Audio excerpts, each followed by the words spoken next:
রহস্য ও জীবন নিয়ে নির্মিত। হ্যালো লিসেনার, কেমন আছেন সবাই? আশা করি সবাই অনেক ভালো আছেন।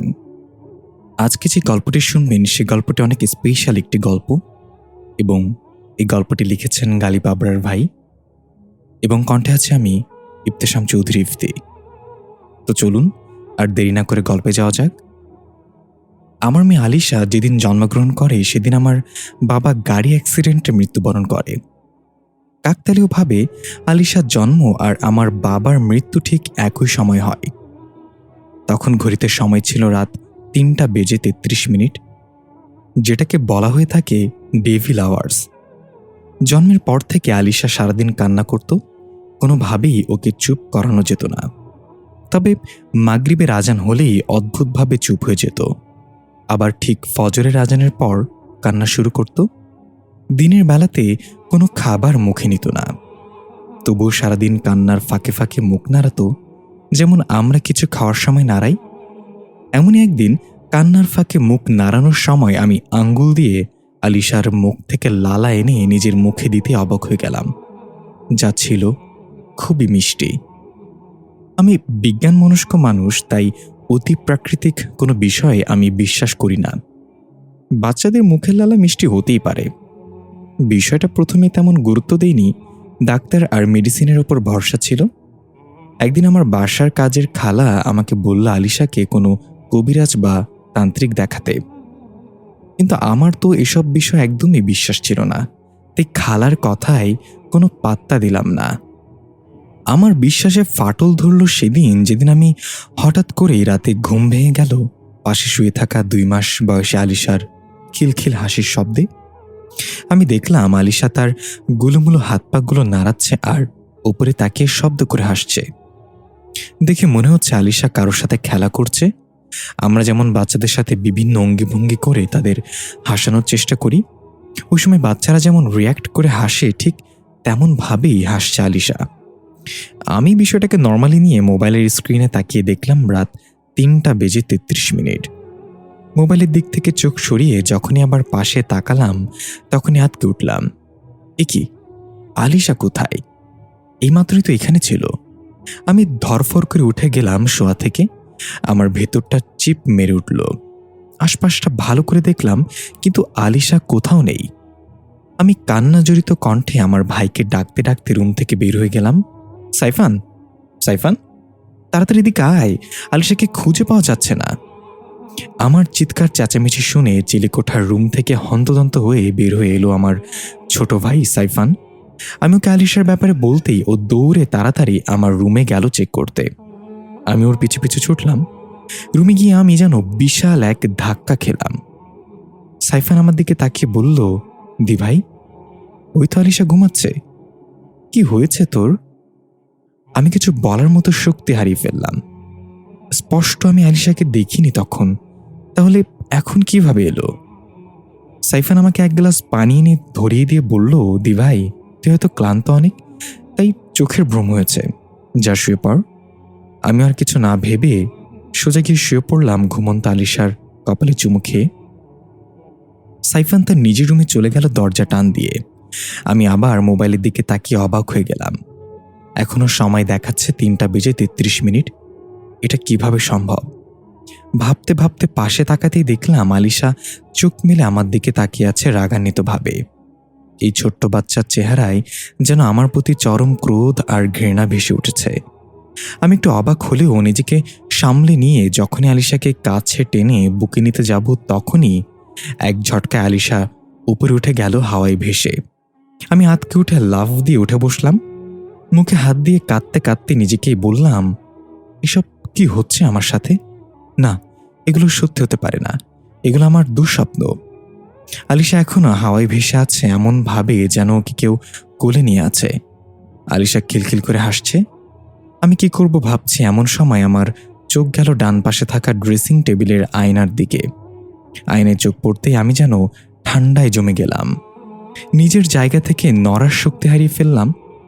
আয়নায় দেখা যাচ্ছে আলিশা হাওয়ায় ভেসে নেই, বরং একটা অদ্ভুত দেখতে যুবক আলিশাকে কোলে নিয়ে আদর করছে। অদ্ভুত বলার কারণ তার পরনে ঢিলাঢালা জুব্বা জাতীয় পোশাক, চুলগুলো লম্বা, বাম দিকে সীতা করা। গলায় পুঁতির মালা, হাতের আঙ্গুলে অনেকগুলো পুরনো আংটি, একদম আগের যুগের মানুষের মতো। আমি এবার আয়নার দিকে তাকাচ্ছিলাম, আবার সামনে তাকাচ্ছিলাম। আয়না তাকে দেখা গেলেও খালি চোখের সামনে শুধু আলিশাকে হাওয়ায় ভেসে থাকা অবস্থায় দেখা যাচ্ছে। আমি সাইফানকে ডাক দিব, সেই শক্তিও পাচ্ছি না। আমার গলা শুকিয়ে কাঠ হয়ে গিয়েছে। হঠাৎ আয়নায় তাকিয়ে দেখলাম ওই অবয়ব আর আলিশা দুজনে আমার দিকে অদ্ভুত একটা হাসি দিয়ে তাকিয়ে আছে। আমি আর সহ্য করতে পারলাম না এটা। জ্ঞান হারিয়ে বিছানায় ঢলে পড়লাম। আমার হুঁশ ফিরল আলিশার কান্নার শব্দে। নিবু নিবু চোখে পাশে তাকিয়ে দেখলাম আলিশা শুয়ে আছে আর কান্না করছে। জানালা দিয়ে সূর্যের কিরণ উঁকি মারছে। অনুভব করলাম সারা শরীর ব্যথা আমার। রাতে কি হয়েছে এক এক সব মনে পড়তে লাগলো। আমি বুঝতে পারছি না এটাকে স্বপ্ন বলবো নাকি বাস্তবের চেয়েও বেশি কিছু। সারাদিন কোনো কাজে মন বসাতে পারলাম না। মাথায় শুধু ওই একটা জিনিসই চলছিল, কাল রাতে কি হয়ে গেল। আমার কি তাহলে অতি প্রাকৃতিক বিষয়গুলোর ওপর বিশ্বাস করা উচিত? সত্যি কি আমাদের বাহ্যিক দৃষ্টির আড়ালে অন্য কোনো জগৎ আছে? তারা কি আমাদের আশেপাশে থাকে? কিন্তু যদি তা থাকেই, তাহলে আধুনিক বিজ্ঞান এবং প্রযুক্তি সেগুলো প্রমাণ করতে পারেনি কেন? তাহলে কি তারা বিজ্ঞানের ঊর্ধ্বে? এসব ভাবনা থেকেই কাজের খালার কাছে জিজ্ঞাসা করে, আচ্ছা খালা, তুমি সেদিন বলেছিলে আলিশাকে কোনো কবিরাজ বা তান্ত্রিকের কাছে নিতে। তোমার চেনা জানা কেমন কেউ আছে নাকি? খালা তখন আপনার কথা বলেছিল এবং আপনার ঠিকানা দিয়েছিল। আমি সময় নষ্ট না করে চলে এসেছি আপনার কাছে। এতক্ষণ কথাগুলো বলছিল জাফা নামের এক তরুণী। সামনে আসন করে বসেছিল সাদা ফকফকা চুল এবং দাড়ির এক বৃদ্ধ লোক। তার গায়ের রং ছিল ধপধপে ফর্সা, মুখে ছিল অমায়িক হাসি, পরনে ছিল কালো রঙের আলখেল্লা। এই লোকটার নাম জুনায়েদ মাওলানা। সবাই তাকে মাওলানা বলেই সম্বোধন করে। জাফার মুখে সবকিছু শুনে মাওলানা একটা কাঠি দিয়ে দাঁত খোঁচাতে খোঁচাতে বলল, সবই তো শুনলাম, আমি তো সমস্যার সমাধান করতে পারি, তবে আগে তোকে সম্পূর্ণভাবে এই বিষয়গুলোর ওপর বিশ্বাস স্থাপন করতে হবে। দেখ বেটি, কথা আছে, বিশ্বাস মেলায় বস্তু, তর্কে বহুদূর। তুই যতদিন এগুলোর উপর বিশ্বাস স্থাপন না করবি, ততদিন আমি তোর জন্য কিচ্ছুই করতে পারবো না।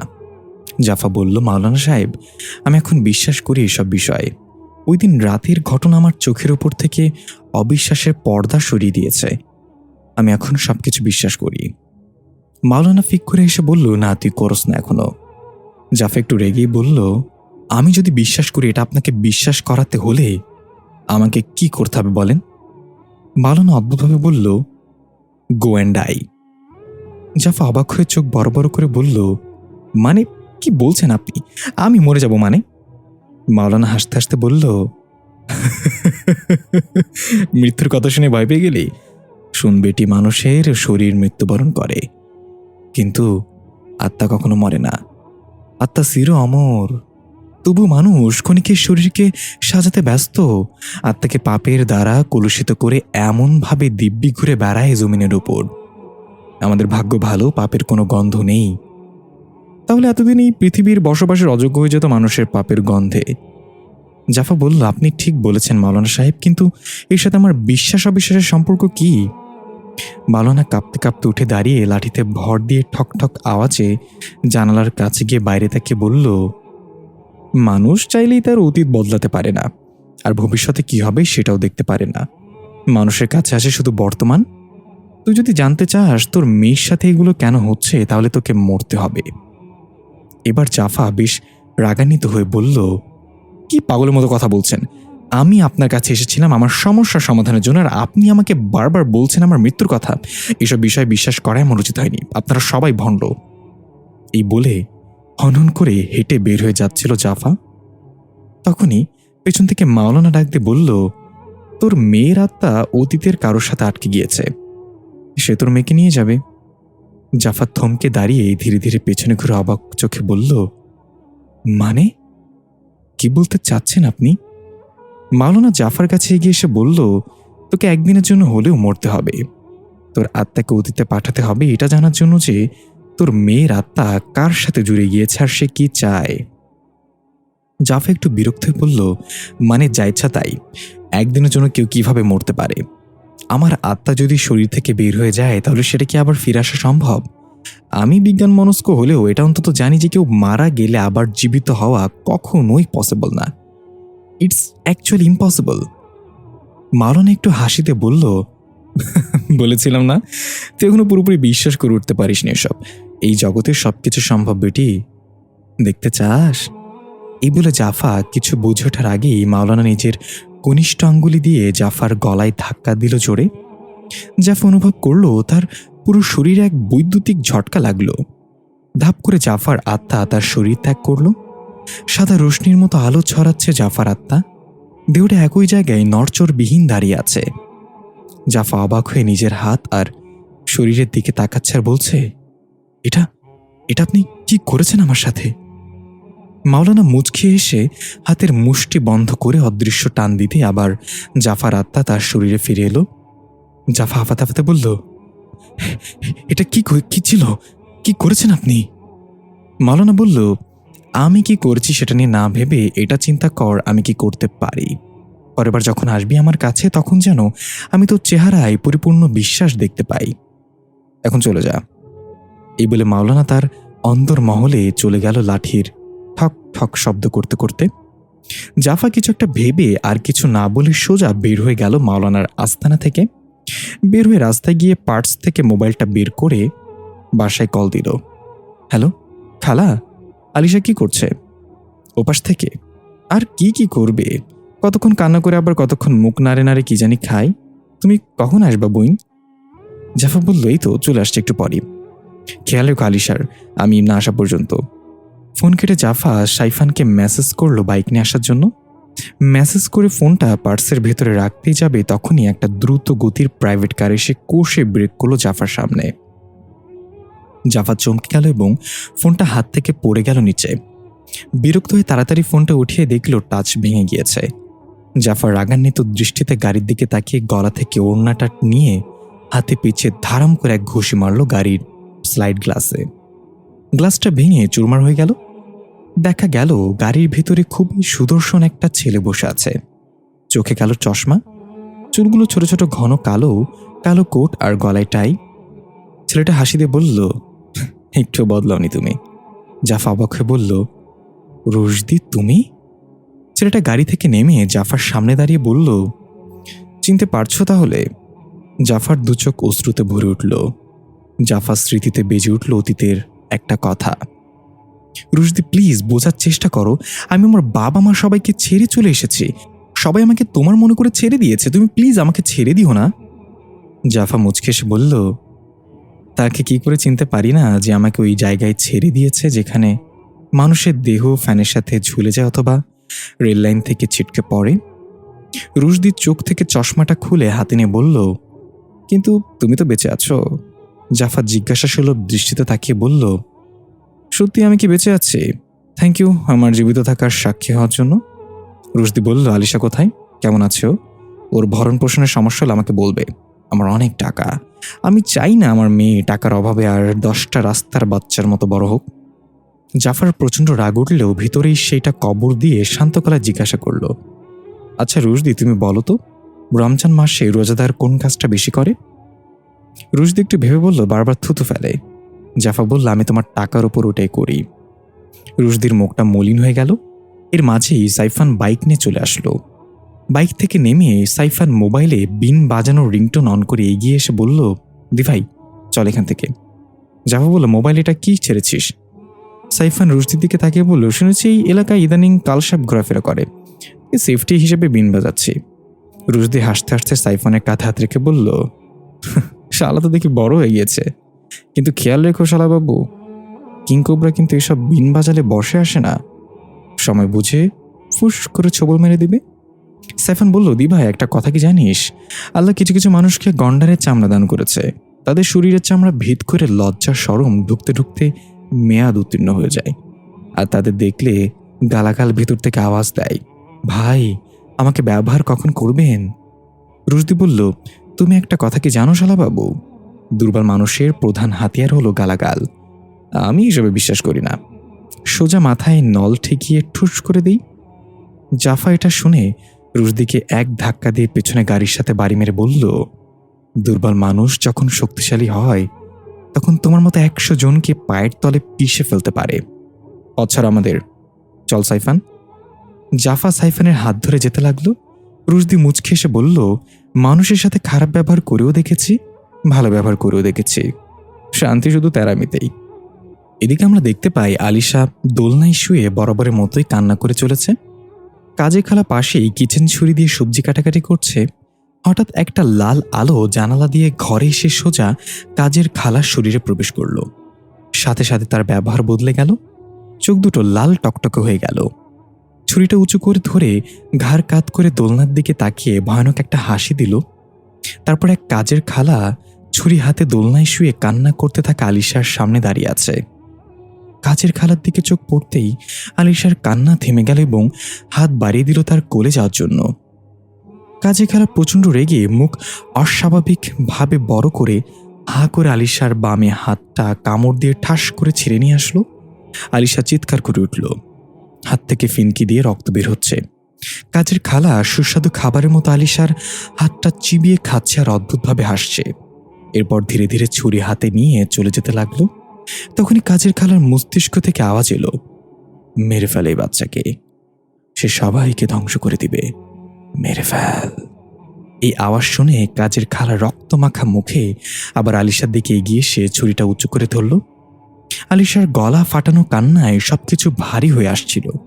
সেদিকে ধ্যান না দিয়ে কাজের খালা ধাপ করে ছুরিটা আলিশার বুকে বিঁধে দিল।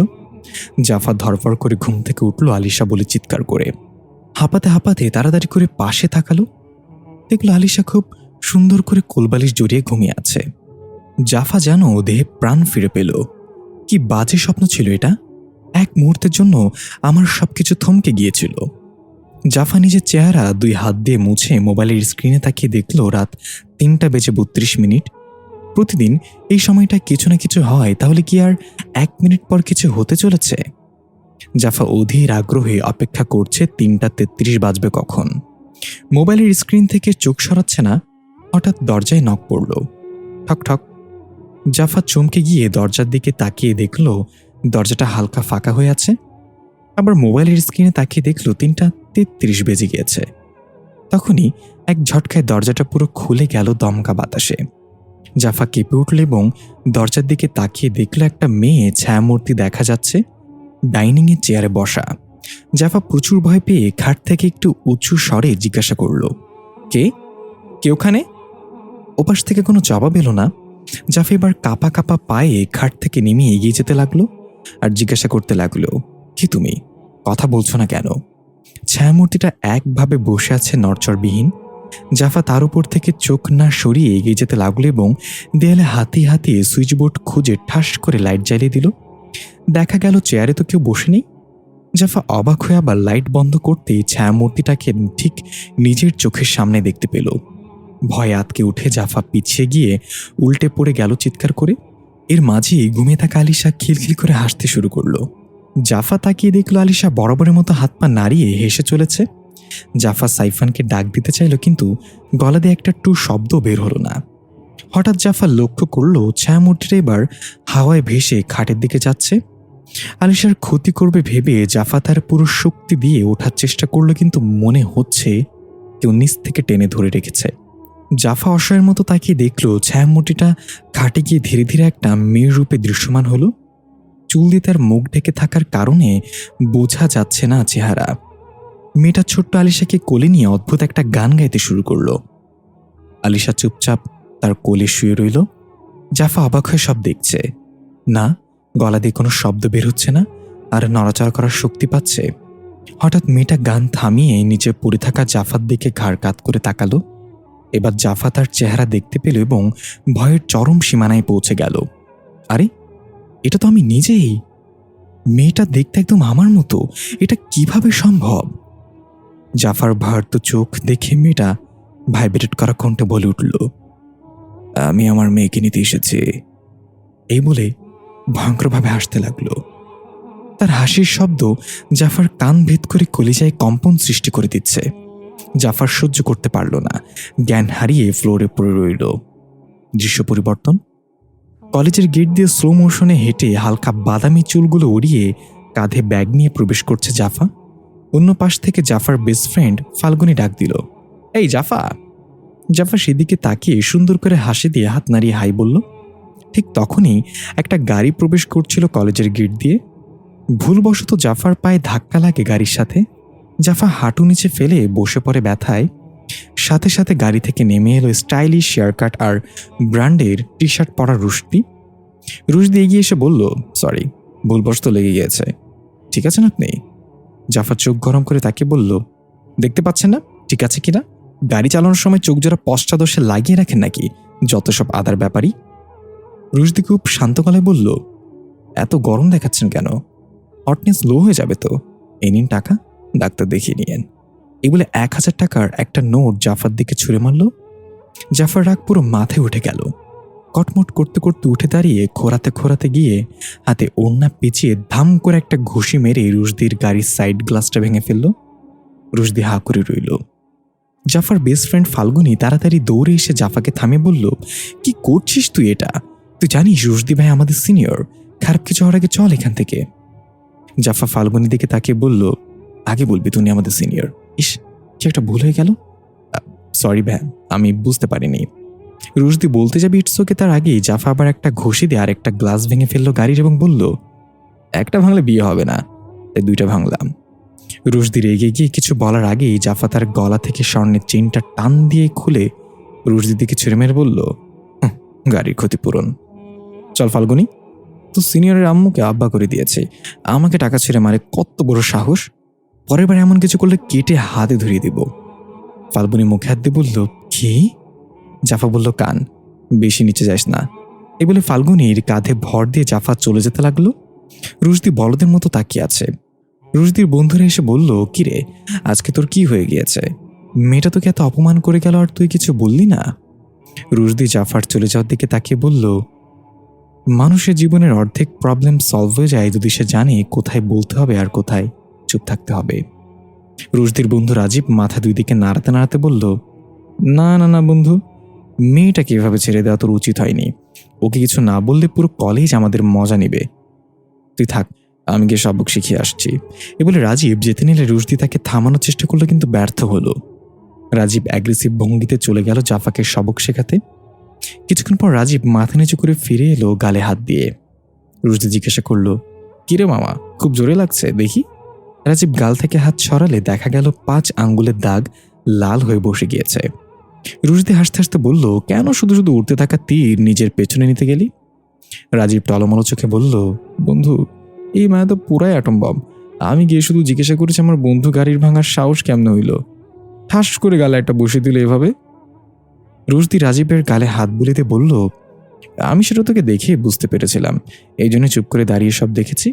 মেয়েটার সম্পর্কে খোঁজ নে, ওর সব বায়োডাটা আমার চাই। রাজীব বলল, ওর বান্ধবী ওকে জাফা নামে ডাকছিল। রুশদি চোখে চশমা পরে একে একে 3 বার বলল, জাফা, জাফা, জাফা। জাফা ধাপ করে চোখ মেলে তাকালো। আশেপাশে তাকিয়ে বুঝতে পারলো ফ্লোরে শুয়ে আছে। রাতের ঘটনা এক এক করে সব মনে পড়তে লাগলো। তাড়াতাড়ি উঠে খাটের দিকে তাকিয়ে দেখলো আলিশা ঘুমিয়ে আছে। কি হয়ে গেল তখন কিছুই মেলাতে পারছে না জাফা। চোখ ঝাপসা হয়ে আসছে। বাইরে এখনো অন্ধকার পুরোপুরি কাটেনি। জাফা ধীর পায়ে হেঁটে গিয়ে খাটে গা এলিয়ে দিল আলিশার পাশে। মনে হচ্ছে রাজ্যের ঘুম চোখে এসে পড়েছে। পরদিন সকালের দৃশ্য। দরজায় নক করার শব্দে জাফার ঘুম ভাঙল। সাইফা নক করছে আর বলছে, দিভাই, এই দিভাই, আর কত ঘুমাবি, এবার উঠ। জাফা চোখ ডলতে ডলতে পাশে তাকিয়ে দেখলো আলিশা কান্না করছে বরাবরের মতোই, কিন্তু আজকে ওর কান্নার ভঙ্গি একটু অন্যরকম। ফুপিয়ে ফুপিয়ে ঠোঁট ফুলিয়ে কান্না করছে। জাফা আলিশাকে কোলে নিয়ে চুমু খেয়ে খাট থেকে নেমে বাইরে গেল। সাইফান বলল, কিরে, এত ঘুম কবে থেকে হলো তোর? অন্যদিন তো আমাকে দরজা পিটিয়ে উঠিয়ে দিস, আজকে আমার তো গোটাতে হয়েছে। জাফা আলিশাকে সাইফানের কোলেতে বলল, সেসব বাদ দে, আগে বল সকাল সকাল তোর মেজাজ বিগড়ে আছে কেন, কি হয়েছে?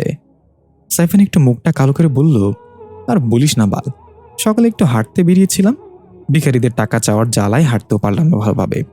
প্রত্যেক গলিতে গলিতে 2-1 করে ভিখারি দাঁড়িয়ে আছে, টাকা যদি চেয়েই নিবি তাহলে ধার দিয়েছিলি কেন? জাফা ভ্রুকুচকে বলল, ধার মানে? সাইফান বলল, হ্যাঁ, ওই কয়েকজনের কাছ থেকে টাকা ধার করেছিলাম, তাদের যন্ত্রণায় রাস্তাঘাটে বের হওয়া দায় হয়ে গিয়েছে এখন। জাফা সাইফানের কান ধরে বলল, ওরে হারামি, তাদের থেকে টাকা ধার নিয়ে আবার তাদেরকে ভিখারি বলছিস? সাইফান বলতে লাগলো, উফ দিভাই লাগছে তো, কান ছাড়। জাফা কান ছাড়ি দিয়ে বলল, বিকালে একটা পেমেন্ট পাবো, তখন টাকা নিয়ে যাস। কে কে টাকা পাই দিয়ে দিস? বলা হয়নি। জাফা অনলাইন শপিং এর বিজনেস করে, সব ধরনের কসমেটিক্স অনলাইনে সেল করে। সাইফান জাফার গাল টান দিয়ে খুশি বলল, থ্যাংক ইউ মেরি পিয়ারি দি ভাই। জাফা বলল, হয়েছে হয়েছে, এখন আলিশাকে নিয়ে একটু হাঁটাহাঁটি কর এদিক ওদিক দিয়ে, আমি ফ্রেশ হয়ে আসছি। এই বলে জাফা চলে যাচ্ছিল, তখন পেছন থেকে সাইফান চেঁচে উঠে বলল, দি ভাই তোর মেয়ে লিক হয়ে গেছে, আমায় ভিজিয়ে দিল রে। জাফা পেছনে তাকিয়ে হাসতে হাসতে বলল, তুই ছোটবেলায় আমার কোলে কতবার লিক হয়েছিস তার প্রতিশোধ নিচ্ছে আমার মেয়ে, এবার ঠেলা সামলা। জাফা চলে গেল। সাইফান এক হাতে নাক চেপে ধরে আরেক হাতে আলিশার ভেজা প্যান্ট খুলে দিতে দিতে বলল, আয় রে ভাগ্নি, আকাম করলি তুই, ভিজলাম আমি, আবার কান্নাও করতেছিস তুই, কান্না করার তো কথা আমার। এই বলে সাইফান আলিশার গালে হালকা করে থাপ্পড় মতো দিয়ে দুষ্টামি করে হঠাৎ আলিশার কান্না থেমে গেল এবং চোখগুলো লাল টকটকে হয়ে গেল, যেটা সাইফান লক্ষ্য করল না। আলিশা তার বাম হাত দিয়ে সাইফানকে আঘাত করল। কিছু বুঝে ওঠার আগেই সাইফান উড়ে গিয়ে পেছনে থাকা ফুলের টপটা ভেঙে নিচে পড়ে গেল, আর অবাক হয়ে আলিশার দিকে তাকিয়ে বলল, ইয়ে ক্যাসে কিয়া তোনে? কিছু ভাঙার শব্দ পেয়ে জাফা ওয়াশরুম থেকে তাড়াহুড়া করে বের হয়ে এসে দেখল সাইফান অর্ধশ অবস্থায় পড়ে আছে, আশেপাশে ফুলের টপটা ভাঙা টুকরো করা। জাফা জিজ্ঞাসা করলো, কিরে কি হয়েছে তোর, এটা কিভাবে হলো? সাইফান মনে মনে বলল, এখন যদি বলি আলিশা আমাকে মেরে এখানে ফেলে দিয়েছে তাহলে ইজ্জত যাবে, আবার কেউ বিশ্বাস করবে না, তার চেয়ে ভালো চেপে চাই। জাফা আবার জিজ্ঞাসা করলো, কিরে চুপ করে আছিস কেন, ফুলের টপ ভাঙলো কিভাবে? সাইফান উঠে 50-10 ঝাড়তে ঝাড়তে বলল, তোর জিজ্ঞাসা করা উচিত ছিল আমি কিভাবে পড়ে গেলাম, তা না করে জিজ্ঞাসা করছিস ফুলের টপ কিভাবে ভাঙলো। এই ঘরে তো আমার কোনো দামই নাই, দূর আমি থাকবই না এখানে। এই বলে হনহন করে বের হয়ে গেল সাইফান। জাফা বারবার ডাকলেও আর ফিরে তাকালো না। এদিকে আলিশাও কান্না করছে না, এখন চুপচাপ শুয়ে আছে। জাফা অবাক হলেও তেমন পাত্তা দিল না। দৃশ্য পরিবর্তন। জাফা বসে আছে জুনাইদ মাওলার বাসায়। এসে জানতে পারল মাওলানা সাহেব আসরের নামাজ পড়েছে অন্দরমহলে। জাফা বাইরের রুমে বসে শুনতে পাচ্ছে মাওলানা সাহেবের তাকবীরের আওয়াজ। তবে একটা বিষয় লক্ষ্য করল জাফা, মাওলানা সাহেব যখন নামাজের তাকবীর দিচ্ছে তখন আল্লাহু আকবার বলে, তখন তার সাথে আরো কয়েকটা কণ্ঠে একযোগে তাকবীর দিচ্ছে। তাদের কণ্ঠগুলো কেমন অদ্ভুত শোনা যাচ্ছিল। জাফার বেশ কৌতূহল হলো দৃশ্যটা দেখার জন্য, কিন্তু কি মনে করে যেন বসে রইল। কিছুক্ষণ পর ভেতর থেকে সালাম ফেরানোর তাকবীরের আওয়াজের সাথে সাথে নামাজ শেষ হলো। জাফা খেয়াল করলো নামাজ শেষ হতেই ভেতরে অনেক মানুষের পায়চারির শব্দ শুরু হলো, ঠিক যেমন আমরা দেখতে পাই মসজিদে নামাজ শেষ হলে মানুষজন যেভাবে উঠে চলে যায়। জাফা মনে মনে চিন্তা করলো, এই অন্দরমহলের ভেতরে কত বড় আল্লাহ জানে, কত মানুষ একসাথে নামাজ পড়ছে। এসব ভাবছিল জাফা, তখনই মাওলানা সাহেব ভেতর থেকে ডাক দিল জাফাকে। জাফা উঠে ভেতরে প্রবেশ করতে আশেপাশে তাকে একটু অবাক হলো, এটা তো খুবই ছোট একটা কক্ষ, তাহলে এত মানুষের হট্টগোল শুনতে পেলাম যে, আর এখানে তো কেউ নেই মাওলানা সাহেব ছাড়া, কোথায় গেল এত মানুষ? জাফাকে চিন্তিত করতে দেখে মাওলানা বলল, আয় এখানে বস, আমি জানি তুই কি ভাবছিস। জাফা গিয়ে মাওলানা সাহেবের সামনে বসলো। দেখ বেটি, তোর বিজ্ঞান যেখানে গিয়ে হার মানে, আমাদের বিশ্বাস সেখান থেকে শুরু হয়। এই সৃষ্টি জগতের পরতে পরতে রহস্যে ঘেরা। আল্লাহ আমাদের যতটুকু জানার জ্ঞান দিয়েছেন ততটুকু জানা আমাদের জন্য ফরজ, কিন্তু এর বেশি জানতে গেলে মানুষ আর মানুষ থাকে না। জাফা কৌতূহল নিয়ে বলল, তাহলে কি থাকে? মাওলানা একটা অদ্ভুত হাসিতে বলল, শয়তান। জাফা অবাক হয়ে বলল, শয়তান? মাওলানা বলল, হ্যাঁ শয়তান। তুই কি জানিস শয়তান কিভাবে শয়তান হয়েছে? সে তার জ্ঞানের অপব্যবহার করে শয়তান উপাধি লাভ করেছে। জ্ঞান এমন এক জিনিস যা তোকে ধ্বংস করতে পারে, আবার পৌঁছে দিতে পারে সাফল্যর সর্বোচ্চ শিখরে। জাফা জিজ্ঞাসা করল, সাফল্য বলতে আপনি কি বোঝালেন মাওলানা সাহেব? মাওলানা বলল, আমি তাই বুঝি যা কোরআন আমাকে বুঝিয়েছে। মৃত্যুর পর যাদের চিরস্থায়ী জান্নাত নসিব হবে তারাই প্রকৃত সফলকাম। জাফা বলল, আমি আপনার এইসব আধ্যাত্মিক কথার অর্থ পুরোপুরি না বুঝলেও কিছুটা হলে বুঝতে পারছি, কিন্তু আজ আমি এসেছি পরিপূর্ণ বিশ্বাস নিয়ে। আমি চাই আপনি আমাকে সাহায্য করুন। মাওলানা কিছুক্ষণ জাফার দিকে তাকিয়ে থেকে একটা লাল সুতো এগিয়ে দিয়ে বলল, এটা গলায় পরে নে, তারপর আমার সাথে আয়। এই বলে মাওলানা উঠে লাঠি ভর দিয়ে অন্দরমহল থেকে বের হয়ে যেতে লাগলো। জাফা মাওলানার পিছু পিছু যেতে লাগলো। আমরা দেখতে পাই জাফার পেছনে 3টা কালো ছায়ামূর্তি জাফাকে অনুসরণ করে হেঁটে চলেছে। 2 পা 2 ছুরি হাতে অস্বাভাবিকভাবে গড়গড় আওয়াজ করতে করতে এগিয়ে যেতে লাগলো। জাফাকে নিয়ে জুনায়েদ মাওলানা তার বাড়ির আঙ্গিনায় লাউ গাছের মাচার নিচে গিয়ে দাঁড়ালো।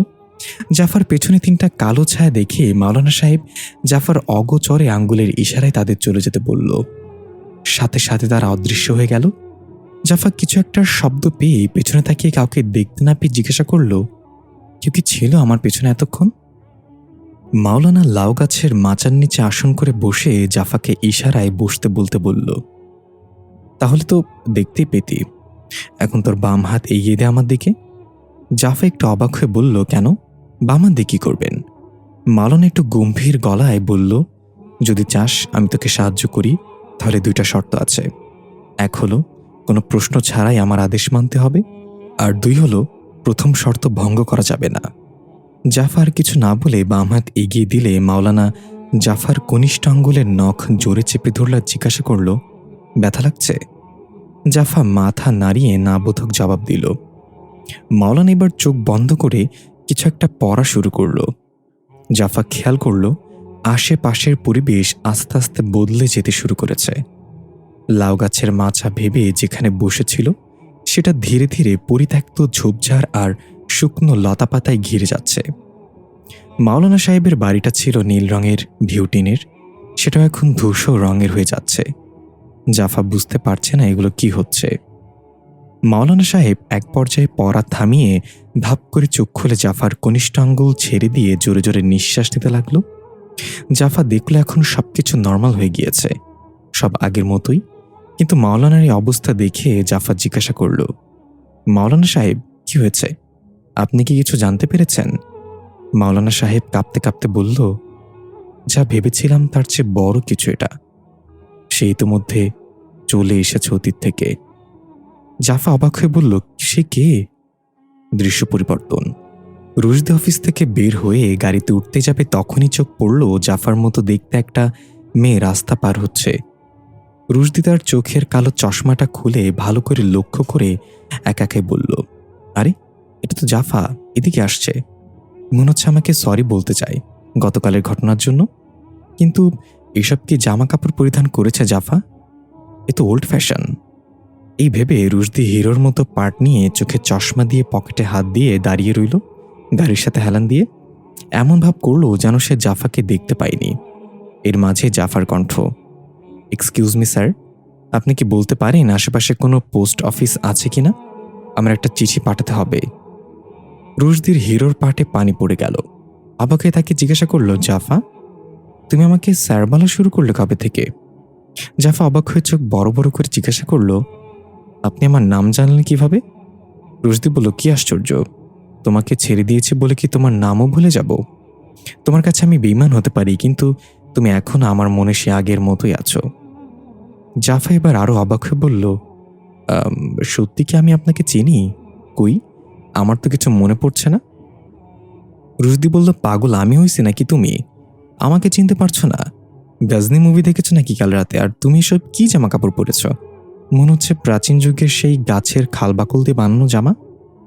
জাফা একটু অদ্ভুত হাসিতে বলল, আমি তো সেই যুগেই থেকে এসেছি। এই বলে অবাক চাহনি দিয়ে চলে যেতে লাগলো। রুশদি কয়েকবার ডাকলেও আর শুনল না। জাফর ঢুকে গেল রাস্তার ওপারে থাকা বড় শপিং মলে। রুশদি আশ্চর্যজনিত চেহারা নিয়ে পকেট থেকে ফোনটা বের করে ফাল্গুনির নাম্বারে কল করল। কল রিসিভ হলে ওপাশ থেকে, তোকে না বলেছি আমাকে কল না করতে, তবু কেন কল করেছিস? রুশদি ধমক দিয়ে বলল, চুপ থাক কাঁঠাল, আমি কি তোর সাথে প্রেম করতে কল দিয়েছি? একটা হেল্প কর না আমাকে। ফাল্গুনি বলল, হেল্প করবো তো আবার তোকে? দূরে গিয়ে মর ভাই, আমাকে জ্বালিস না। রুশদি বলল, প্লিজ ইয়ার শোন, আমি একটু আগে জাফাকে দেখেছি আমার অফিসের সামনে, কিন্তু আমাকে চিনতে পারিনি। এমনকি আমি যখন ওর নাম ধরে ডেকেছি তখন অবাক চোখে তাকিয়ে জিজ্ঞাসা করলো, আমি ওর নাম কিভাবে জানি?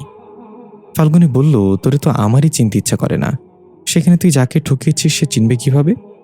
এত অবাক হওয়ার কি আছে? রুশদি বলল, মজা নিস না কাঁঠাল, গতকাল জাফা আমার গাড়ির গ্লাস ভেঙেছে, তখন তো আমাকে চিনতে ইনকার করেনি, তাহলে এখন কেন এমন করলো?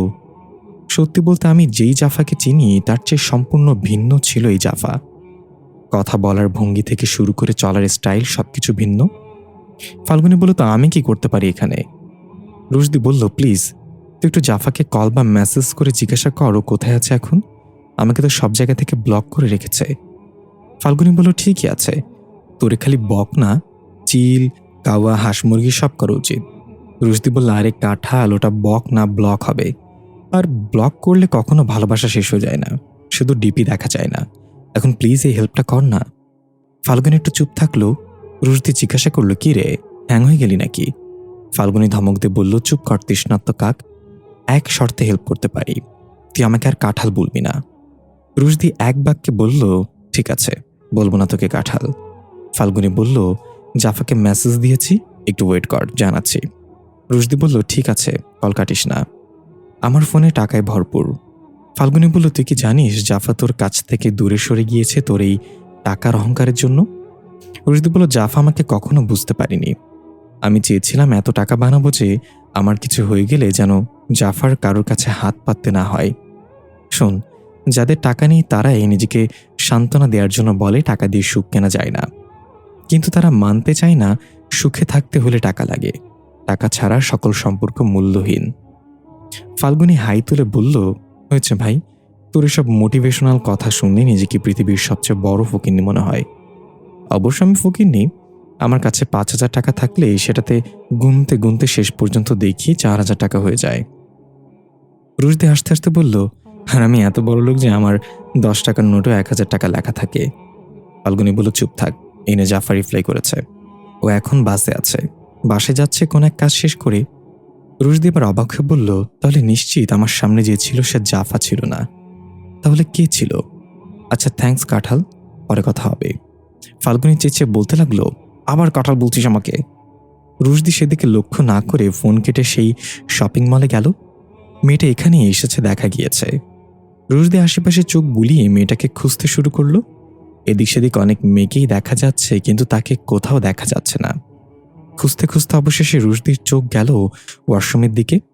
পেছন থেকে দেখতে পেলে ওইরকম ওল্ড ফ্যাশনের জামা পরা একটা মেয়ে ওয়াশরুমে ঢুকছে।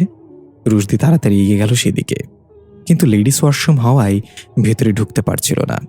বাইরে অপেক্ষা করছিল কখন মেয়েটা বের হবে, কিন্তু অনেকটা সময় পার হয়ে গেলেও মেয়েটা বের হচ্ছে না। ওর পরে প্রবেশ করা অনেকেই বের হয়ে আসছে, কিন্তু ওই মেয়েটা বের হচ্ছে না দেখে রুশদির কেমন যেন চিন্তা হতে লাগলো। হঠাৎ শপিং মলের একটা মেয়ে স্টাফ এসে রুশদিকে বলল, স্যার আপনি কি কিছু খুঁজছেন? আসলে এটা লেডিস ওয়াশরুম, তো কাস্টমাররা কমপ্লেন করছে আপনি এখানে অনেকক্ষণ ধরে ঘুরঘুর করছেন। রুশদি বলল, আমার ওয়াইফ ভেতরে আছে, আমি বাইরে দাঁড়িয়ে পাহারা দিচ্ছি। আসলে আমার ওয়াইফের দাঁত সুরসুর করে, মানুষ দেখলেই কামড়াতে চায়, তাই সবসময় ওর সাথেই থাকি আমি। মেয়ে স্টাফ একটু কাশি দিয়ে বলল, সরি স্যার, আমি জানি আপনি মজা করছেন, প্লিজ এখান থেকে চলে যান। রুশদি বলল, বিশ্বাস করলেন না তো? এর মাঝেই ভেতর থেকে কয়েকটা মেয়ের চিৎকার ভেসে আসলো। রুশদি বলল, নিশ্চয়ই কামড়াকামড়ি শুরু করে দিয়েছে, বলেছিলাম না। মেয়ে স্টাফ আর রুশদি তাড়াতাড়ি করে ওয়াশরুমের ভেতরে প্রবেশ করে দেখল জাফার মতো দেখতে মেয়েটা বেহুশ হয়ে পড়ে আছে ফ্লোরে, আর পাশে 3টা মেয়ে ভীত সন্ত্রস্ত হয়ে দাঁড়িয়ে আছে। রুশদি দৌড়ে গিয়ে পড়ে থাকা মেয়েটাকে পাতালে কোলে নিয়ে বলল, কতবার বলেছি জ্ঞান হারিয়ে পড়ে যাওয়ার সময় পরিষ্কার জায়গা সিলেক্ট করবে, তা না করে ওয়াশরুমের নোংরা ফ্লোরে জ্ঞান হারিয়ে পড়ে আছো। ভীত সন্ত্রস্ত হয়ে দাঁড়িয়ে থাকা একটা মেয়ে কাপা কাপা গলায় কিছু বলতে চাইল, কিন্তু রুশদি তা না শুনে মেয়েটাকে কোলে নিয়ে বের হয়ে গেল। শপিং মলের মেয়ে স্টাফটা গিয়ে ওই 3টা মেয়েকে জিজ্ঞাসা করলো, কি হয়েছিল এখানে, ও জ্ঞান হারালো কিভাবে? তাদের মাঝে একজন ভয় ভয় বলল, ওই মেয়েটা কোনো মানুষ না, পিশাচ একটা। আমার ফোনের রিংটোন কোরআন তেলাওয়াত দিয়ে সেট করা।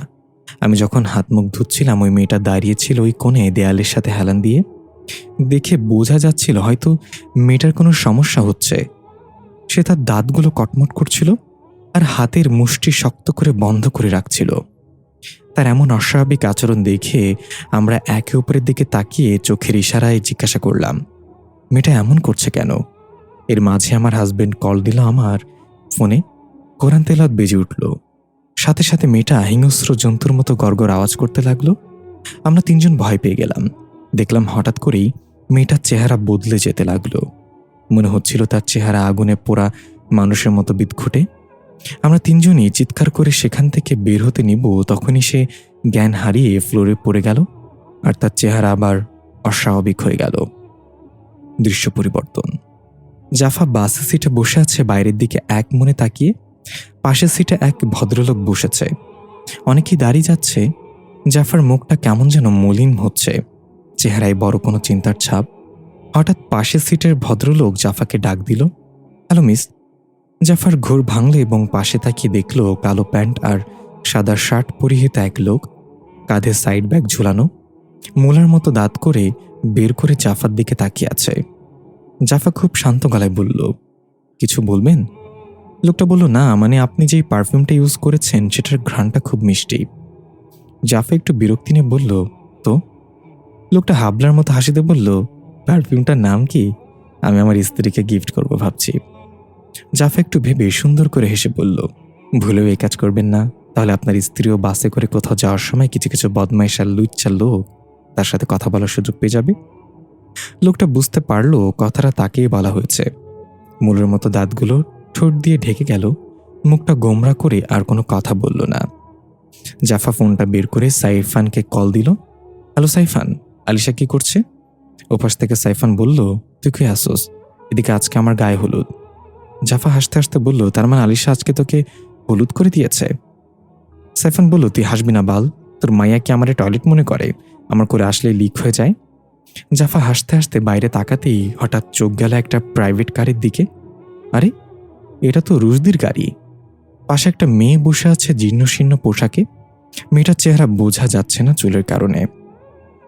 রুশদির পাশে মেয়েটাকে দেখে জাফার বুকের বা পাশে চিনচিন ব্যথা অনুভব হলো। চোখের কোণে দুফোঁটা নোনা পানি এসে জমা হলো। অথচ এই মানুষটা একদিন বলেছিল, হয় তুমি না হয় কেউ না। আসলে মন আর ভাগ্য কখনো একজন আরেকজনকে খুশিতে খুশি হয় না। যে মনে থাকে তাকে ভাগ্য মেনে নেয় না, আর যে ভাগ্যে থাকে তাকে মন সায় দেয় না। দৃশ্য চলে গেল জাফার অতীতে। আর কতবার আপনাকে বলবো রুশদি, আপনাকে আমার ভালো লাগে না? আপনি বলেন, যাকে ভালো লাগে না তাকে কিভাবে ভালোবাসা যায়? দেখা গেল রুশদি আর জাফা ক্যাম্পাসের এক কোণে একটা বেঞ্চে বসে আছে দূরত্ব বজায় রেখে। জাফার মুখে এমন কথা শুনে রুশদি বলল, ছোটবেলায় আমি করলা পছন্দ করতাম না, কিন্তু করলা এখন আমার সবচেয়ে প্রিয় সবজি। এখন হয়তো আমাকে তোমার ভালো লাগে না, কিন্তু একদিন আমাকে এমনভাবে ভালো লাগবে যে তোমার অন্য সব ভালো লাগে একদিকে থাকবে আর আমি থাকবো অন্যদিকে। জাফা হাসতে হাসতে বলল, প্রথমে আসে ঠাড়কি, তারপর আসে ছ্যাঁচড়া, তারপর আসেন আপনি। চেষ্টা করতে থাকেন, কিন্তু আমি শিওর আপনাকে আমার ভালো লাগবে না কখনো। রুশদি বসা থেকে উঠে একদম জাফার সামনে গিয়ে চোখে চোখ রেখে বলল, যারা কখনো কাউকে ভালোবাসবে না বলে প্রতিজ্ঞা করে, তারা একসময় এমন বাজে ভাবে কারোর প্রতি আসক্ত হয় যে তার কাছে ধোঁকা খাওয়ার আগ পর্যন্ত হুঁশ ফিরে না। তাই নিজের প্রতি ওভার কনফিডেন্স যেন তোমার ক্ষতির কারণ না হয় জাফা। জাফা তার চোখগুলো আরো এগিয়ে এনে রুশদিকে বলল, লাভ নেই রুশদি, অন্য কোথাও চেষ্টা করেন, আমি পড়ব না। রুশদি আলতো করে জাফার গালে হাত দিয়ে বলল, হয় তুমি না হয় কেউ না। বাস কন্ট্রাক্টরের ডাকে জাফা ফিরে এলো অতীত থেকে। জাফার স্টপেজ এসে গিয়েছে। চোখের কোণের পানি মুছে জাফা বাস থেকে নেমে গেল। আকাশের দিকে একবার তাকিয়ে দীর্ঘশ্বাস ছেড়ে হাঁটা দিল বাসার দিকে। আমরা দেখতে পাই আলিশা দোলনায় শুয়ে মুখ নাড়িয়ে নাড়িয়ে কি যেন খাচ্ছে সেই আগের মতো। সাইফান তার ড্রেস চেঞ্জ করে ওয়াশরুম থেকে ফ্রেশ হয়ে এসে আলিশার কাছে যাচ্ছিল, এমন সময় চোখ পড়ল জানলার দিকে। বাইরের ফুলবাগানে কে যেন দাঁড়িয়ে আছে উল্টো দিকে ঘুরে। পেছন থেকে দেখে বোঝা যাচ্ছে একটা মেয়াকৃতির। সাইফান ডাক দিতেই যাবে, তখনই আলিশা হঠাৎ চেঁচিয়ে কান্না করে উঠল। সাইফান চমকে উঠে আলিশার দিকে তাকিয়ে বুকে থুতু দিয়ে বলল, কান্না করার আগে সিগন্যাল তো দিবি ভাগ্নি, ভয় ভয় পেয়েছি। এই বলে আবার জানলার দিকে তাকিয়ে অবাক হয়ে গেল। আরে, কোথায় গেল সে? ওখানে তো কেউ নেই। হঠাৎ ওপর থেকে ধুমধাম শব্দ আসতে লাগলো। মনে হচ্ছে ছাদে কেউ ভারী ভারী পা ফেলে এদিক থেকে ওদিক পায়চারি করছে। আলিশার কান্নার গতি আরো বাড়তে লাগলো। সব মিলিয়ে সাইফান কি করবে ভাবতে ভাবতেই জাফা প্রবেশ করলো ঘরে। সাইফান জাফাকে দেখে একটু স্বস্তির নিঃশ্বাস ফেলে জিজ্ঞাসা করল, কিরে, এতক্ষণ লাগে আসতে? কই ছিলি তুই? জাফা কোনো কথা না বলে সাইফানের দিকেও না তাকিয়ে সোজা রুমে গিয়ে ঠাস করে দরজা বন্ধ করে দিল। সাইফান বেশ অবাক হলো আর বিড়বিড় করে বলল, এই দিভাইয়ের আবার কি হলো? তখনই দরজায় কলিং বেল বেজে উঠল। হঠাৎ সাইফানের টনক নড়ল। আরে, দরজা তো ভেতর থেকে বন্ধ করা, তাহলে দিভাই আসলো কিভাবে? সাইফানের শরীর কাঁপতে লাগলো। দরজায় আবার কলিং বেল বাজালো। সাইফান একবার মেইন দরজার দিকে তাকালো, আবার রুমের দিকে যেখানে একটু আগেই জাফা গিয়েছে। সাইফান ধীর পায়ে হেঁটে গিয়ে দরজা খুলে দিল। দেখা গেল জাফা এসেছে। জাফা বলল, কিরে, কই ছিলি? এতক্ষণ লাগে দরজা খুলতে? জাফাকে দেখে সাইফান আতকে উঠে বলল, দিভাই, তুই এখন আসলে একটু আগে কে এসেছিল? সন্ধ্যা 6:05। এখনও সূর্যটা পুরোপুরি অস্ত যায়নি। পশ্চিমাকাশে রক্তিম বর্ণ ধারণ করেছে। সূর্য চলে যাচ্ছে অন্য কোনো দুয়ারে আলোকিত করতে। পাখিরা দল বেঁধে উড়ে যাচ্ছে নিজ নিজ ঠিকানায়। নদীর পানিতে ভাটা পড়েছে। কলকল শব্দে পানি ছুটে চলেছে গন্তব্যহীন পথে। রুশদি দাঁড়িয়ে আছে নদীর পার ঘেঁষা কাঠগোলাপ ফুল গাছটার সাথে হেলান দিয়ে। একটু দূরেই বসে জাফার মতো দেখতে মেয়েটা নদীতে পাথর ছুঁড়ে মারছে। রুশদি জিজ্ঞাসা করল, তাহলে তুমি বলতে চাচ্ছ তোমার মাঝে অন্য এক সত্তা বসবাস করে, আর মাঝে মাঝে সেই তোমাকে বিভিন্ন জায়গায় নিয়ে আসে? মেয়েটা রুশদির দিকে না তাকিয়ে বরাবরের মতো নদীতে পাথর ছুঁড়ে মারছে। রুশদি একটু উচ্চস্বরে আবার ডাক দিল, হ্যালো, আমি কিছু জিজ্ঞাসা করেছি তোমাকে। মেয়েটা চমকে উঠে বলল, আমাকে কিছু বলেছেন? রুশদি ভুরুকুচকে বলল, না না, আমি তো গাছের সাথে কথা বলছি। মেয়েটা একটু অবাক হয়ে বলল, আপনি গাছের কথা শুনতে পান? রুশদি এগিয়ে এসে বলল, সত্যি সত্যি তুমি বলদ নাকি বলদ হওয়ার নাটক করছো? আমি জিজ্ঞাসা করেছি কখন মনে হলো তোমার মাঝে অন্য কোনো সত্তা বসবাস করে? মেয়েটা বলল, কয়েকদিন আগে থেকে ঠিক রাত 3:33 আমার ঘুম ভেঙে যায়। তারপর আর কিছুই মনে থাকে না আমার হুঁশ ফিরে আবার দিনের বেলা ঠিক 3:33। 12 ঘন্টা আমার সাথে কি হয়, আমি কোথায় যাই, কার সাথে দেখা করি, তার কিছুই মনে থাকে না। হুঁশ আসার পর একদিন এক এক জায়গায় নিজেকে আবিষ্কার করি। আমার পরনে থাকা অদ্ভুত আগের যুগের জামা কাপড়। রুশ দেখতে অবাক হয়ে বলল, আপনার কথা শুনে মনে হচ্ছে দাদির মুখে সেই রূপকথার গল্প শুনছি। মেয়েটা আর চোখে তাকিয়ে বলল, কি? তার মানে আমি দেখতে দাদির মতো? আমাকে ইনডাইরেক্টলি আপনি বুড়ি বলছেন? রুশ দেখতে হেসে বলল, না, আপনি দেখতে একদম আমার একতরফা বউয়ের মতো। মেয়েটা অবাক হয়ে বলল, একতরফা বউ মানে? রুশদি তার মোবাইল বের করে জাফার ছবি দেখিয়ে বলল, দেখেন তো, চিনতে পারেন কিনা? মেয়েটি হা করে তাকিয়ে বলল, আরে, এটা তো আমি। আপনার ফোনে আমার ছবি কি করে এলো? রুশদি বলল, এটা আপনি না, আপনার মতো দেখতে অন্য একজন, সেই আমার একতরফা বউ, ওর নাম জাফা। আমি এতটুকু বুঝতে পেরেছি আপনার মাঝে যে সত্তা বসবাস করে তার নামও জাফা। কিন্তু আপনার নাম কি? মেয়েটা বলল, আমার নাম চাঁদনি। দৃশ্য পরিবর্তন। সাইফানের কথা শুনে জাফা অবাক হয়ে জিজ্ঞাসা করল, একটু আগে কে এসেছে মানে? আমি তো মাত্রই আসলাম। সাইফান ভয় ভয়ে চোখে ওই রুমের দিকে তাকিয়ে বলল, দি ভাই, বিশ্বাস কর, একটু আগে তুই নিজে এসেছিস আর রুমে গিয়ে দরজা বন্ধ করে দিয়েছিস। জাফা বলল, তাড়াতাড়ি গিয়ে আলিশাকে কোলে নে, তারপর আমার সাথে আয়। এই বলে জাফা ওই রুমের দিকে এগিয়ে গেল। পেছন পেছন সাইফানও আসলো আলিশাকে কোলে নিয়ে। জাফা আস্তে করে ধাক্কা দিয়ে দরজাটা হালকা ফাঁকা করে ভিতরে উকি মারল। সাথে সাথে ম্যাও করে একটা মোটা কালো বিড়াল দৌড়ে রুম থেকে বের হয়ে গেল। সাইফান ভয়ে লাফ দিয়ে উঠল। জাফা প্রচণ্ড ভয় পেয়ে গেল। বিড়ালটা এক দৌড়ে গিয়ে জানালা দিয়ে লাফিয়ে বাইরে বের হয়ে গেল। জাফা বলল, হয়তো রাস্তার কোনো বিড়াল ঘরে ঢুকে গিয়েছিল। তুই কি নাকি দেখতেছিস তখন? সাইফান মাথা চুলকে বলল, হয়তো ভুল দেখছি। আচ্ছা ধর তোর মেয়েকে, আমার একটু কাজ আছে। আলিশাকে জাফার কোলে দিয়ে সাইফান ফোন হাতে করে চলে গেল ছাদের দিকে। জাফা ডাক দিয়ে বলল, বেশি দেরি করিস না, তাড়াতাড়ি এসে শুয়ে পড়িস। সাইফান ঘুরে তাকিয়ে বলল, তাড়াতাড়ি ঘুমাবো? তা আবার আমি? শুনতি ভাই, আমার গার্লফ্রেন্ড আছে, আর আমি অনেক রাত পর্যন্ত জাগি তার সাথে কথা বলার জন্য। জাফা ভ্রুকুচকে অবাক হয়ে বলল, কি, তুই অনেক রাত পর্যন্ত জেগে থাকিস? সাইফান মুখটা মলিন করে বলল, দি ভাই, আমার গার্লফ্রেন্ড আছে এটা শুনে অবাক হওয়ার কথা ছিল তোর, তা না করে রাত জাগা নিয়ে অবাক হচ্ছিস। জাফা বলল, এতে অবাক হওয়ার কি আছে? মেয়েটার কাছে হয়তো দ্বিতীয় কোনো ছিল না, তোর গার্লফ্রেন্ড হচ্ছে। তবে সাবধান, শীত আসতেছে, কাল গার্লফ্রেন্ড কার সামনে নিচু হয়ে যায় বলা যায় না, দেখে শুনে রাখিস। সাইফান একটু লজ্জা পেয়ে, দি ভাই তুইও না, এই বলে ছাদে চলে গেল। জাফা হাসতে হাসতে আলিশাকে চুমু খেয়ে বলল, 6 বছর শুধু, যেভাবে হোক এই 6 বছর তোমাকে আগলে রাখবো আমি, আমার জীবন দিয়ে হলেও তোমাকে রক্ষা করব। দৃশ্য চলে গেল একটু আগে। জাফা যখন জুনায়েদ মাওলানার বাসায় ছিল, মাওলানা জাফর কনিষ্ঠ আঙ্গুলে চেপে ধরে মন্ত্রের দ্বারা কিছু একটা জানতে পেরেছে। মাওলানা ঢকঢক করে জগের নলে মুখ লাগিয়ে পানি খাচ্ছে। জাফা পাশেই দাঁড়িয়ে আছে কৌতূহল নিয়ে। পানি খাওয়া শেষে মাওলানা সাহেব একটা চেয়ারে বসে জাফার দিকে তাকিয়ে গম্ভীর গলায় বলল, 1733 সাল থেকে একজন বর্তমান সময় চলে এসেছে। তার একমাত্র উদ্দেশ্য হলো তোর মেয়েকে নিয়ে যাওয়া সাথে করে।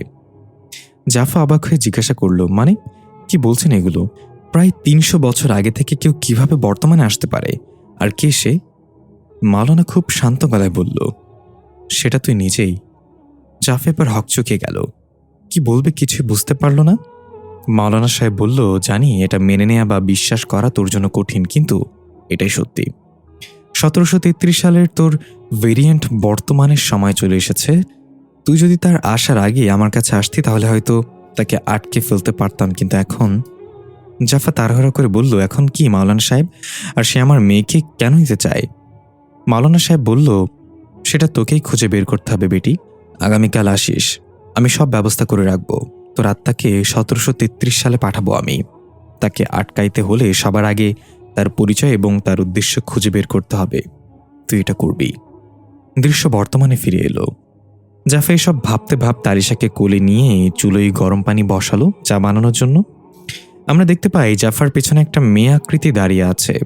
চুল দিয়ে তার চেহারা ঢেকে আছে, জীর্ণ শীর্ণ পোশাক আর পায়ে কাদা মাটি রাখা। হঠাৎ জ্বলন্ত চুলোটা ধাপ করে বন্ধ হয়ে গেল। জাফা অবাক হয়ে একা একাই বলল, আরে মাত্র 5 দিন আগেই তো গ্যাস আনলাম, শেষ হয়ে গেল নাকি? জাফা পেছনে তাকাতেই মনে হলো কেউ যেন অদৃশ্য হয়ে গেল।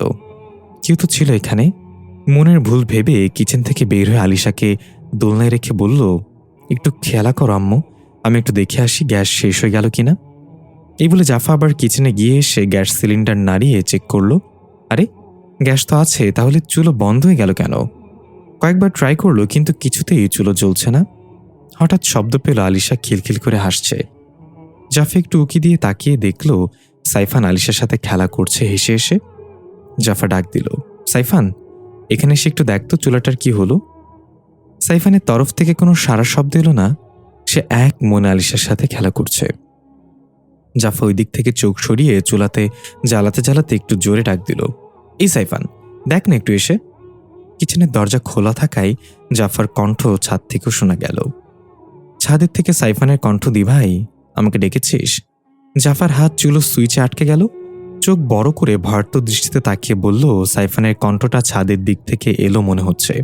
ধীরে ধীরে মাথা ঘুরিয়ে পেছনে তাকাতেই চমকে গিয়ে ভীত সন্ত্রস্ত হয়ে দাঁড়িয়ে পড়ল। সাইফান আলিশাকে কোলে নিয়ে ঠিক জাফার সামনে দাঁড়িয়ে আছে অদ্ভুত এক চাহনিতে। জাফা কাঁপা কাঁপা গলায় তোতলাতে তোতলাতে বলল, সাইফান। সাইফান অন্যরকম একটা কণ্ঠে গম্ভীরভাবে বলল, দি ভাই তোর মেয়েটাকে আমাকে দিয়ে দে, আমি ওকে নিয়ে যেতে চাই। জাফা ভয় পেয়ে গেল। সাইফান তুই এমনভাবে কথা বলছিস কেন? কি হয়েছে তোর? সাইফান ভয়ানক একটা হাসি দিয়ে কিচেন থেকে বের হয়ে দোলনা আলিশাকে শুইয়ে দিয়ে বলল, আমি আবার আসবো তোর মেয়েকে নিয়ে যেতে। মানা করিস না কিন্তু দি ভাই, তাহলে খুব বড় ক্ষতি হয়ে যাবে রে।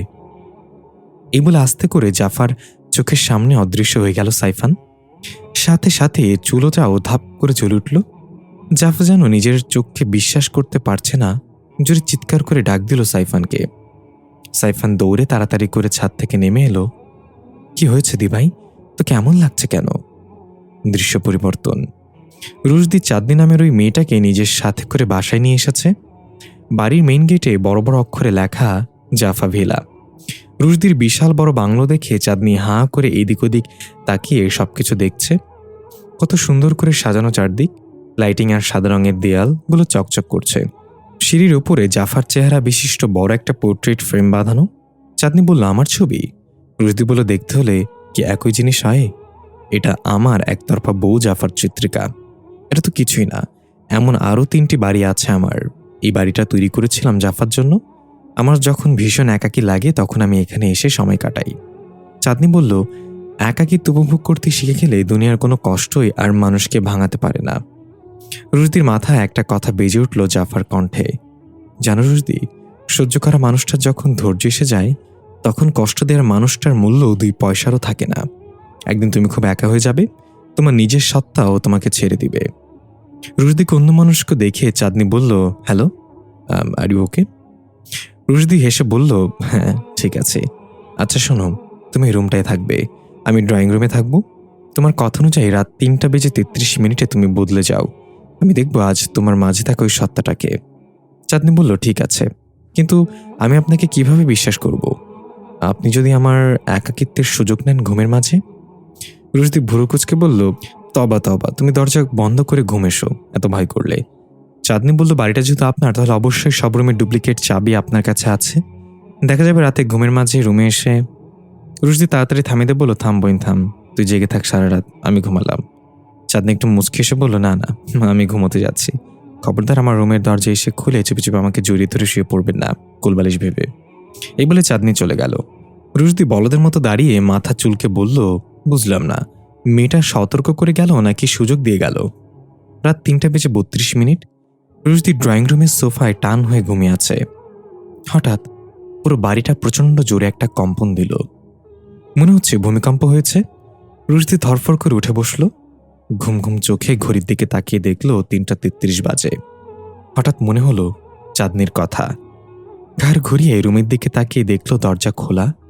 তাড়াতাড়ি উঠে দৌড়ে গেল সেদিকে। গিয়ে দেখল চাঁদনি তো নেই রুমে। এদিক ওদিক ছুটে ডাকতে লাগলো, হ্যালো চাঁদনি, কোথায় তুমি? হ্যালো। কোথাও কোনো সারা শব্দ পাওয়া গেল না। খুঁজতে খুঁজতে ছাদে চলে আসলো। হঠাৎ গুনগুনিয়ে গান গাওয়ার শব্দ ভেসে আসলো। রুশদি গানের শব্দ অনুসরণ করে যেতে লাগলো। একটু ভয় কাজ করছে মনে। শুনশান নীরবতা, এমন অদ্ভুতভাবে গানের আওয়াজ পুরোপুরি একটা ভৌতিক ফিল দিচ্ছে। একটু এগিয়ে গিয়ে রুশদি দেখতে পেল বাড়ির পেছনের দিকে ছাদের কার্নিশে রেলিংয়ের ওপর পা ঝুলিয়ে বসে আছে চাঁদনি, আর অদ্ভুত একটা গানের কলি গুনগুন করছে। রুশদি ধীরে ধীরে পেছনে গিয়ে দাঁড়ালো চুপচাপ। চাঁদনি পেছনে না তাকিয়ে বলল, তোমাদের দুনিয়াটা অনেক অ্যাডভান্স। প্রযুক্তির বেড়াজালে বন্দী হয়ে আছো তোমরা। এত তো লাল নীল সাদা রঙের আলো দিয়ে তোমাদের শহরটা সুসজ্জিত, দেখতে ভালোই লাগে, কিন্তু তবুও তোমরা পরাধীন। তোমাদের নিয়ন্ত্রণ করে প্রযুক্তির আড়ালে থাকা একটা মাস্টার মাইন্ড। এর জন্যই আমি আমার মেয়েকে নিয়ে যেতে এসেছি। আমি কখনো চাই না আমার এই মেয়ে পরাধীন শহরে বড় হোক। রুশদি ধীর কণ্ঠে বলল, জাফা।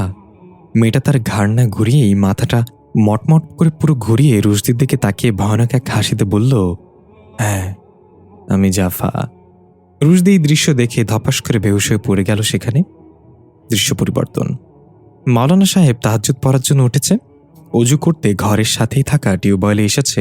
অজু শেষে যখনই ঘুরে তাকালো পেছনে দেখতে পেল দূরে লাউ গাছের মাচার নিচে একটা মেয়ে দাঁড়িয়ে আছে। তার চেহারা অন্ধকারে দেখা যাচ্ছে না। মাওলানা সাহেব পাঞ্জাবির পকেট থেকে তাজবি বের করে একটু এগিয়ে গিয়ে বলল, কেউ এখানে? মেয়েটা মাচার নিচ থেকে বের হয়ে এলো। তাকে দেখে মাওলানা একটু অবাক হয়ে জিজ্ঞাসা করল, আরে তুই জাফা না? ওপাশ থেকে মেয়েটা ভাইব্রেট করা কণ্ঠে জবাব দিল, হ্যাঁ আমি জাফা, তবে 1733 সালের জাফা। মাওলানা সাহেব একটু ঘাবড়ে গিয়ে বলল, তাহলে তুই? মানতে হবে তোর সাহস আছে, আমার সামনে চলে এসেছিস। জাফা একটা পৈশাচিক হাসিতে বলল, জুনায়েদ মাওলানা। বাবা ছিল মসজিদের একজন সামান্য মুয়াজ্জিন, মা কাজ করত মানুষের বাসায় বাসায়। 2 ভাই ছিল, তারা ছোটবেলায় মহামারীতে মারা গিয়েছে। এতিমখানার মাদ্রাসায় থেকে হুজুরের সাথে ঘুরে ঘুরে কিছু তন্ত্র মন্ত্র শিখে নিজেকে অনেক বড় সাধু সন্ন্যাসী ভাবা শুরু করে দিয়েছ, তাই না? মাওলানা সাহেব ভেতরে ভেতরে বেশ ভয় পেল, কারণ মাওলানা জানতো এটা কোনো সাধারণ জিন বা খারাপ শক্তি না। এটা সম্পূর্ণ ভিন্ন কিছু। এর সাথে লড়াই করার মন্ত্র বা কৌশল কোনোটাই জানা নেই আপাতত। মাওলানা বলল, আমার সম্পর্কে সবকিছু জানিস দেখা যাচ্ছে, তো এখানে কেন এসেছিস? আমাকে ভয় দেখাতে? আমি তোকে ভয় পাই না। জাফা একটু মুচকি এসে বলল, তোমার ভয় পাওয়া উচিত মাওলানা, একটা সুযোগ দিয়ে গেলাম, তুমি আমার পথ থেকে সরে দাঁড়াও, না হলে। মাওলানা বলল, না হলে কি করবি? জাফা হাতের ইশারায় মাওলানার পেছনে থাকা টিউবওয়েলটা উঠিয়ে নিল এবং এক ঝটকায় সেটা মাওলানার পিঠে এনে বাড়ি মারল। মাওলানা উপরেই নিচে পড়ে গেল। জাফা বলল, পরেরবার সোজা মাথা থেতলে দিব। এই বলে চোখের পলকে জাফা অদৃশ্য হয়ে গেল। মাওলানা কাঁপতে কাঁপতে উঠে কিছু একটা ভেবে নিজের ঘরে চলে গেল। দৃশ্য পরিবর্তন। জাফা ঘুমিয়ে আছে তার নিজের রুমে। সাইফান ফ্লোরে বিছানা করে ঘুমিয়ে আছে জাফার রুমে। হঠাৎ পশ্চিম পাশের জানালাটা একদম দমকা বাতাসে খুলে গেল ঠাস করে। জাফা চোখ মেলে তাকালো, ঘাড় কাত করে জানালার দিকে দেখতে পেল জানালার ওপাশে দুইটা রক্তচক্ষু দেখা এক দৃষ্টিতে ঘুমন্ত আলিশার দিকে তাকিয়ে আছে। জাফা কাপা কাপা গলায় সাইফানকে ডাক দিল, সাইফান, এই সাইফান, উঠ ভাই। সাইফান উঠতেই রক্তচক্ষু দুইটা ধীরে ধীরে নিভে গেল। জাফা দেখল এখন আর জানালার বাইরে কিছু দেখা যাচ্ছে না। সাইফান ঘুম ঘুম চোখে জিজ্ঞাসা করল, কি হয়েছে দি ভাই? জাফা বলল, জানালার পাশে কেউ ছিল এতক্ষণ। তুই ওঠার সাথে সাথে কোথায় যেন মিলিয়ে গেল। সাইফান উঠে দেখল জানালার কপাটগুলো বাতাসে নড়ছে। এগিয়ে গিয়ে বাইরে চোখ বুলিয়ে বলল, কই, কেউ তো নেই। ঘুমের মাঝে কি নাকি দেখেছিস? আমার কাঁচা ঘুমটা ভাঙিয়ে দিলি, ধুর। জাফা বলল, সত্যি বলছি, দুটা লাল চোখ আলিশার দিকেই তাকিয়েছিল। তোকে ডাক দিয়ে ওঠাতেই আস্তে করে সব মিলিয়ে গেল। সাইফান জানালা বন্ধ করতে করতে বলল, হবে হয়তো তোর কোনো পুরনো আশিক ছাকা খেয়ে গাঞ্জা সেবন করে চোখ লাল করে তোকে এক নজর দেখতে এসেছিল। জাফা ধমক দিয়ে বলল, চুপ কর ফাজিল, মুখে কিছু আটকায় না তোর। আর জানালা বন্ধ করছিস কেন? বাতাসটা তো ভালোই লাগছিল। সাইফান জানালা বন্ধ করে সে শুয়ে বলল, আবার কি নাকি দেখে আমার ঘুম ভাঙাবি, তাই বন্ধ করে দিয়েছে। আমরা দেখতে পাই সাইফানের চোখে মুখে ভয়ের ছাপ, কারণ সাইফান জানালার কাছে গিয়ে নিজেও দেখেছে সেই রক্ত চোখ দুটো একটু দূরে দাঁড়িয়েছিল। এটুকু বোঝা যাচ্ছিল ওটা একটা মেয়ে আকৃতি। জাফা যাতে ভয় না পায় তাই গোপন করেছে। জাফা জিজ্ঞাসা করল, কিরে, ঘুমে গেলি ফাজিল? সাইফান মনে মনে বলল, আর ঘুম, যা দেখেছি তাতে আগামী 2 সপ্তাহ আমার ঘুম হারাম। জাফা সাইফানকে চুপচাপ থাকতে দেখে সাইফান কথা বলছিল না কেন বলল, এইটুকু সময় ঘুমিয়ে গেলি নাকি? সাইফান কাঁথা মুড়ি দিয়ে কুমিরের মতো একটা মুখ বের করে বলল, জানিস দি ভাই, এই পৃথিবীতে 3 ধরনের মানুষ সবচেয়ে সুখী। এক হলো যাদের বিছানায় গা লাগানোর সাথে সাথে ঘুমিয়ে যায়, 2 হলো যারা প্রপোজ করলেই তার ক্রাশ অ্যাকসেপ্ট করে নেয়, আর 3 হলো যারা খুব সহজেই সবকিছু ভুলে যায়। জাফা বলল, বাহ বাহ, কিন্তু 2 নাম্বারটা আমি মানতে পারলাম না ভাই। ভালোবাসা অ্যাকসেপ্ট করার আগেই দেখায় মানুষ, পেয়ে গেলে ভালোবাসা পালিয়ে যায়। বিষয়টা হচ্ছে, জেলে মাছ ধরার পর তো আর মাছকে খাবার দেয় না, তাই না? সাইফান বলল, হয়তো তুই ঠিক বলেছিস, আমি এখনো তোর জায়গায় পৌঁছাইনি, তাই এত কিছু বুঝি না। জাফা একটু হেসে বলল, আচ্ছা বাদ দে, আমার মেয়েরা এত সহজে কাউকে মন দেই না, বুঝেছিস? ভেবে চিন্তা অনেক যাচাই বাছাই করে ভুল মানুষকে মন দেই। সাইফান ফিক করে হাসিতে বলল, একটা রিলেশনে যাওয়ার আগে তো তোদের কত ডিমান্ড থাকে, যেমন ছেলে লম্বা ফর্সা হবে, টাকাওয়ালা হতে হবে, হ্যান্ডসাম হতে হবে, ফ্যামিলি ব্যাকগ্রাউন্ড ভালো হতে হবে, স্টাইলিশ হেয়ার কাট হতে হবে, ড্রেসিং সেন্স থাকতে হবে, বাইক থাকতে হবে, আরও কত কি। আর এদিকে আমাদের ছেলেদের ডিমান্ড শুধু 2টা, মেয়ে হতে হবে আর জীবিত হতে হবে। জাফা হাসতে হাসতে বলল, চুপ কর ফাজিল, এগুলো কই পাস তুই? এই পৃথিবীতে শুধু 2টাই ডিমান্ড, ছেলেদের টাকাওয়ালা হওয়া আর মেয়েদের রূপবতী হওয়া। কারণ গরিব ছেলেকে কেউ মূল্য দেয় না, আর অসুন্দর মেয়েকে কেউ ভালোবাসে না। সাইফান একটু ভেবে বলল, এবার হয়তো তুই ঠিক বলেছিস। আচ্ছা দি ভাই, তোর তো কলেজ লাইফে অনেক এক্স ছিল, তাদেরকে রিজেক্ট করে শেষ পর্যন্ত যাকে সিলেক্ট করলি এখন সেও তোর এক্স হয়ে গিয়েছে। ব্যাপারটা কেমন হয়ে গেল না? জাফার মুখটা মলিন হয়ে গেল, চোখ দুটো ভিজে উঠল। সাইফান এটা বুঝতে পেরে বলল, সরি দি ভাই, আমি ওইরকম বোঝাতে চাইনি, আমি তো শুধু। জাফা বলল, সরি বলিস না, আমি জানি তুই এরকম কিছু বোঝাসনি। জানিস ভাই, এই পৃথিবীতে সবচেয়ে রহস্যময় চরিত্র হচ্ছে মানুষ। আগে মানুষ যখন অনেক খুশি হতো তখন হাসতো, আর এখন মানুষ হাসে কষ্ট লুকানোর জন্য। সারাদিন যাকে হাসতে দেখবি, কখনো লুকিয়ে তার একাকিত্বের সাক্ষী হয়ে দেখিস, সেও যে কাঁদতে পারে তোর বিশ্বাসই হবে না। সাইফান বলল, দি ভাই, মন খারাপ করিস না, মাকে তো সেই ছোটবেলাতেই হারিয়ে ফেলেছে, তুই আমাকে মায়ের মতো আগলে রেখেছিস সবসময়। তারপর তোর বিয়ে হয়ে গেল, আমি আরও একবার এতিম হয়ে গেলাম। জানিস, এই বাড়িটা তখন আমার কাছে জাহান্নাম মনে হতো। বাবা তো তার বিজনেস নিয়ে ব্যস্ত থাকতো, সারাদিন বাইরে বাইরে থাকতাম, বাড়িতে আসলেই দম বন্ধ হয়ে যেত। প্রতি মুহূর্তে মনে হতো, এই বুঝি তুই এসে কান মলাদে বলবি, কুত্তা, আমি ফ্রিজে চকলেট রাখছিলাম, সেটা কই? আমার ব্যাগ থেকে 500 টাকা মিসিং, তুই নিয়েছিস তাই না? তারপর মাছের মাথা নিয়ে ঝগড়া, রুম ক্লিন নিয়ে বালিশ ছোড়াছুরি, সবকিছু যেন আমাকে প্রতি মুহূর্তে চেপে ধরত। তারপর তো বাবাও চলে গেল। জানিস দি ভাই, আমি একটা কথা খুব বিশ্বাস করি, আল্লাহ আমাদের কাছ থেকে কিছু কেড়ে নাই, কিছু ফিরিয়ে দেওয়ার জন্যই বাবার মৃত্যুর পর আল্লাহ আবার তোকে আমার কাছে ফিরিয়ে দিল। জাফা কিছু বলতেই যাবে, তখনই পাশে চোখ পড়তে দেখল আলিশা চোখ মেলে এক দৃষ্টিতে বন্ধ জানালার দিকে তাকিয়ে আছে।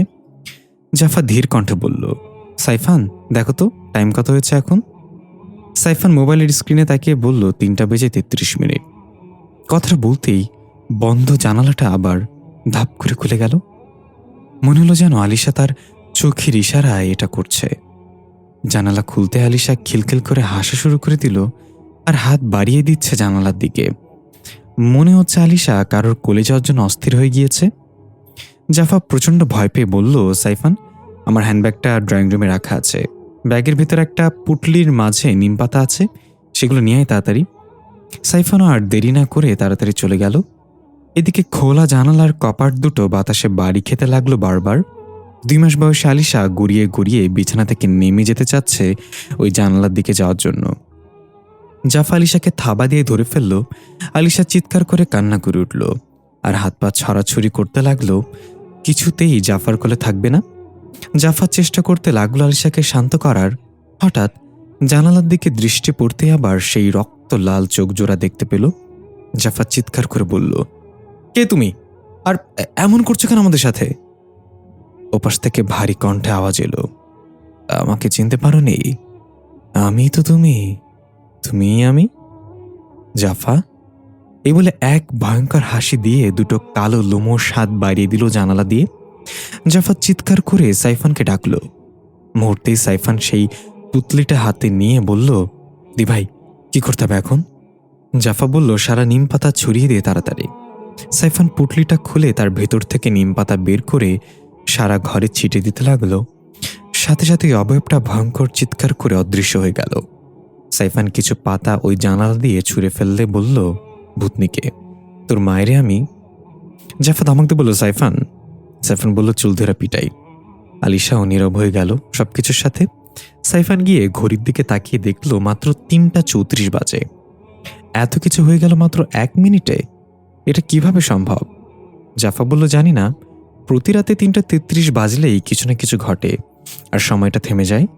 ভাগ্যিস জুনায়েদ মাওলানা আসার সময় এই নিম পাতাগুলো দিয়ে দিয়েছিল। বলেছিল খুব বিপদ হলে এগুলো ঘরে ছিটিয়ে দিতে। দৃশ্য পরিবর্তন। ফাল্গুনি, ওই যাস এত তাড়াহুড়া করে? দাঁড়া বলছি।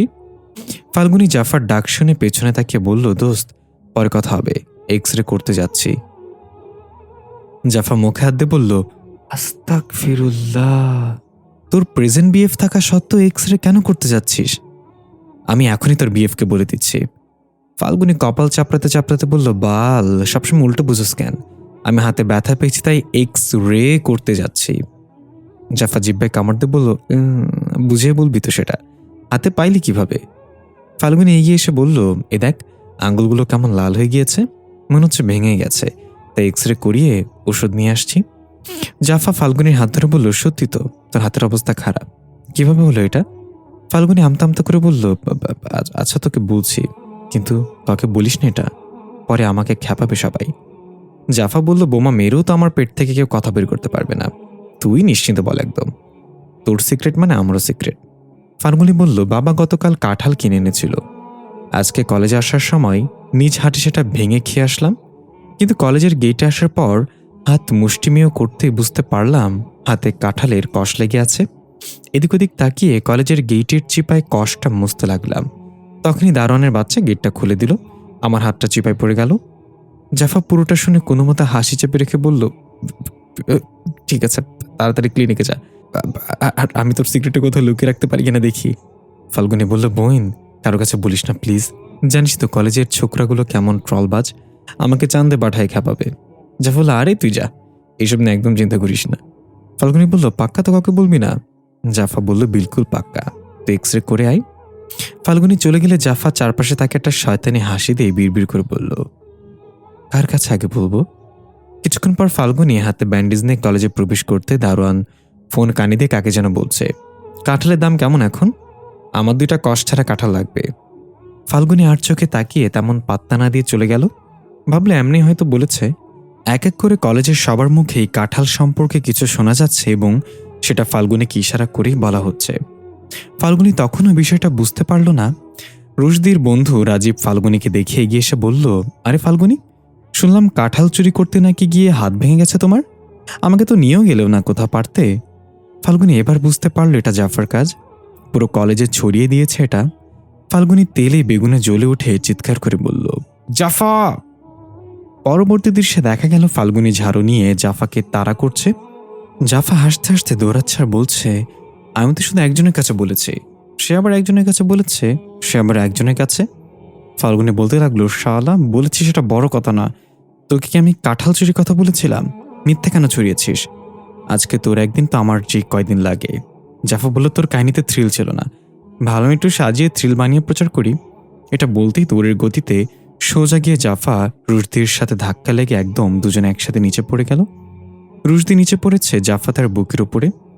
এক মুহূর্তের জন্য সবকিছু যেন থমকে গেল। ব্যাকগ্রাউন্ডে বেজে উঠল কুছ কুছ হোতা হে গান। রুশদি এক পলকে জাফার টানা টানা চোখের দিকে হা করে তাকিয়ে আছে। জাফাই আচমকা হয়ে যাওয়া ঘটনা কিছুই বুঝতে পারল না। সবকিছু স্বাভাবিক হয়ে গেলে জাফা তাড়াতাড়ি করে উঠে নিজেকে সামলে নিয়ে সরি বলে তাড়াতাড়ি স্থান ত্যাগ করল। রুশদি উঠে একটু হেসে ফাল্গুনের কাঁধে ভর দিয়ে বলল, আচ্ছা কাঁঠাল, তোর এই বান্ধবীর দুর্বলতা কি বলতো? এত অ্যাটিটিউডে থাকে কেন সবসময়? ফাল্গুনি ছিটকা মেরে রুশদির হাত ফেলে দিয়ে বলল, আমি কি জানি, আর আমাকে কাঁঠাল বলবে না কিন্তু, আমার নাম ফাল্গুনি। রুশদি হাসতে হাসতে বলল, ওটা তো গতকাল অবধি ছিল, এখন থেকে তোর নাম কাঁঠাল। ফাল্গুনি হনহন করে চলে গেল। হঠাৎ রুশদির বন্ধু রাজীব দৌড়ে এসে হাঁপাতে হাঁপাতে বলল, বন্ধু, জাফা। রুশদির চোখগুলো ক্রোধে লাল হয়ে গেল। আমরা দেখতে পাই কলেজের কিছু বখাটে জাফাকে ঘিরে রেখেছে। জাফা ভয় না পেয়ে বলল, ভাইয়া, আপনারা কি আমাকে জেনে বুঝে টিচ করছেন?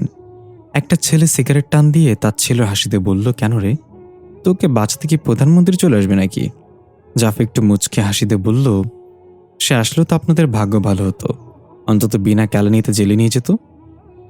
কিন্তু এখন যে আসবে সে আপনাদের হাড্ডি পাউডার বানিয়ে ফেলবে। ছেলেটা রেগে গিয়ে সিগারেটটা ছুঁড়ে ফেলে দিয়ে বলল, তাহলে কোথায় সে? আসতে বল তাকে।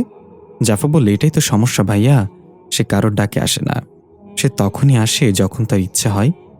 তোমরা কি আমাকে টাচ করতে পারবে না? অন্য একটা ছেলে কটমট করে বলল, শালার ঢপ মারছে, কেউ আসবে না, এই চল ওকে ধর আর পুরোনো লাইব্রেরিতে নিয়ে যাই। এই বলে যখন একজন এগিয়ে এসে জাফাকে টাচ করতে যাবে তখনই স্লো মোশনে উড়তে উড়তে একটা ইট এসে ছেলেটার মাথা ফাটিয়ে দিল। ছেলেটা মাথা ধরে আর্তনাদ করতে করতে নিচে পড়ে গেল। জাফা মুচকে এসে বলল, I told you bro, you can't touch me. ছেলেগুলো পেছনে তাকিয়ে দেখল রুশদি একটি হকস্টিক হাতে এগিয়ে আসছে। শার্টের বোতামগুলো খোলা, নিচে কালো টি শার্ট, চোখে সানগ্লাস আর চেহারায় আগুনের মতো ক্রোধ। ছেলেগুলো রুশদিকে আগে থেকেই চিনত এবং রুশদির পাওয়ার সম্পর্কে জানত, কারণ রুশদির বাবা পুলিশ কমিশনার। ছেলেগুলো ভয় পেয়ে দৌড়ে গিয়ে রুশদির পায়ে পড়ে বলল, ভাই, আমরা জানতাম না এটা আপনার আইটেম, প্লিজ আমাদের ক্ষমা করুন, ভুল হয়ে গেছে। রুশদি হকি স্টিকটা ঘোরাতে ঘোরাতে জাফার দিকে তাকিয়ে দেখল জাফা মিষ্টি মিষ্টি হাসছে। রুশদির মনে লাড্ডু ফুটল, কারণ এতক্ষণে বোঝা হয়ে গেছে জাফা রুশদির উপর ভরসা করতে শুরু করেছে। রুশদি বলল, প্রথম কথা হলো আমার আইটেম না, আমার জান। আর দ্বিতীয় কথা হলো, ওর জায়গায় অন্য কোনো মেয়ে থাকলেও আমি সেম কাজটা করতাম, এখন তোদের সাথে যা করব। একজন ভয় ভয় গলে বলল,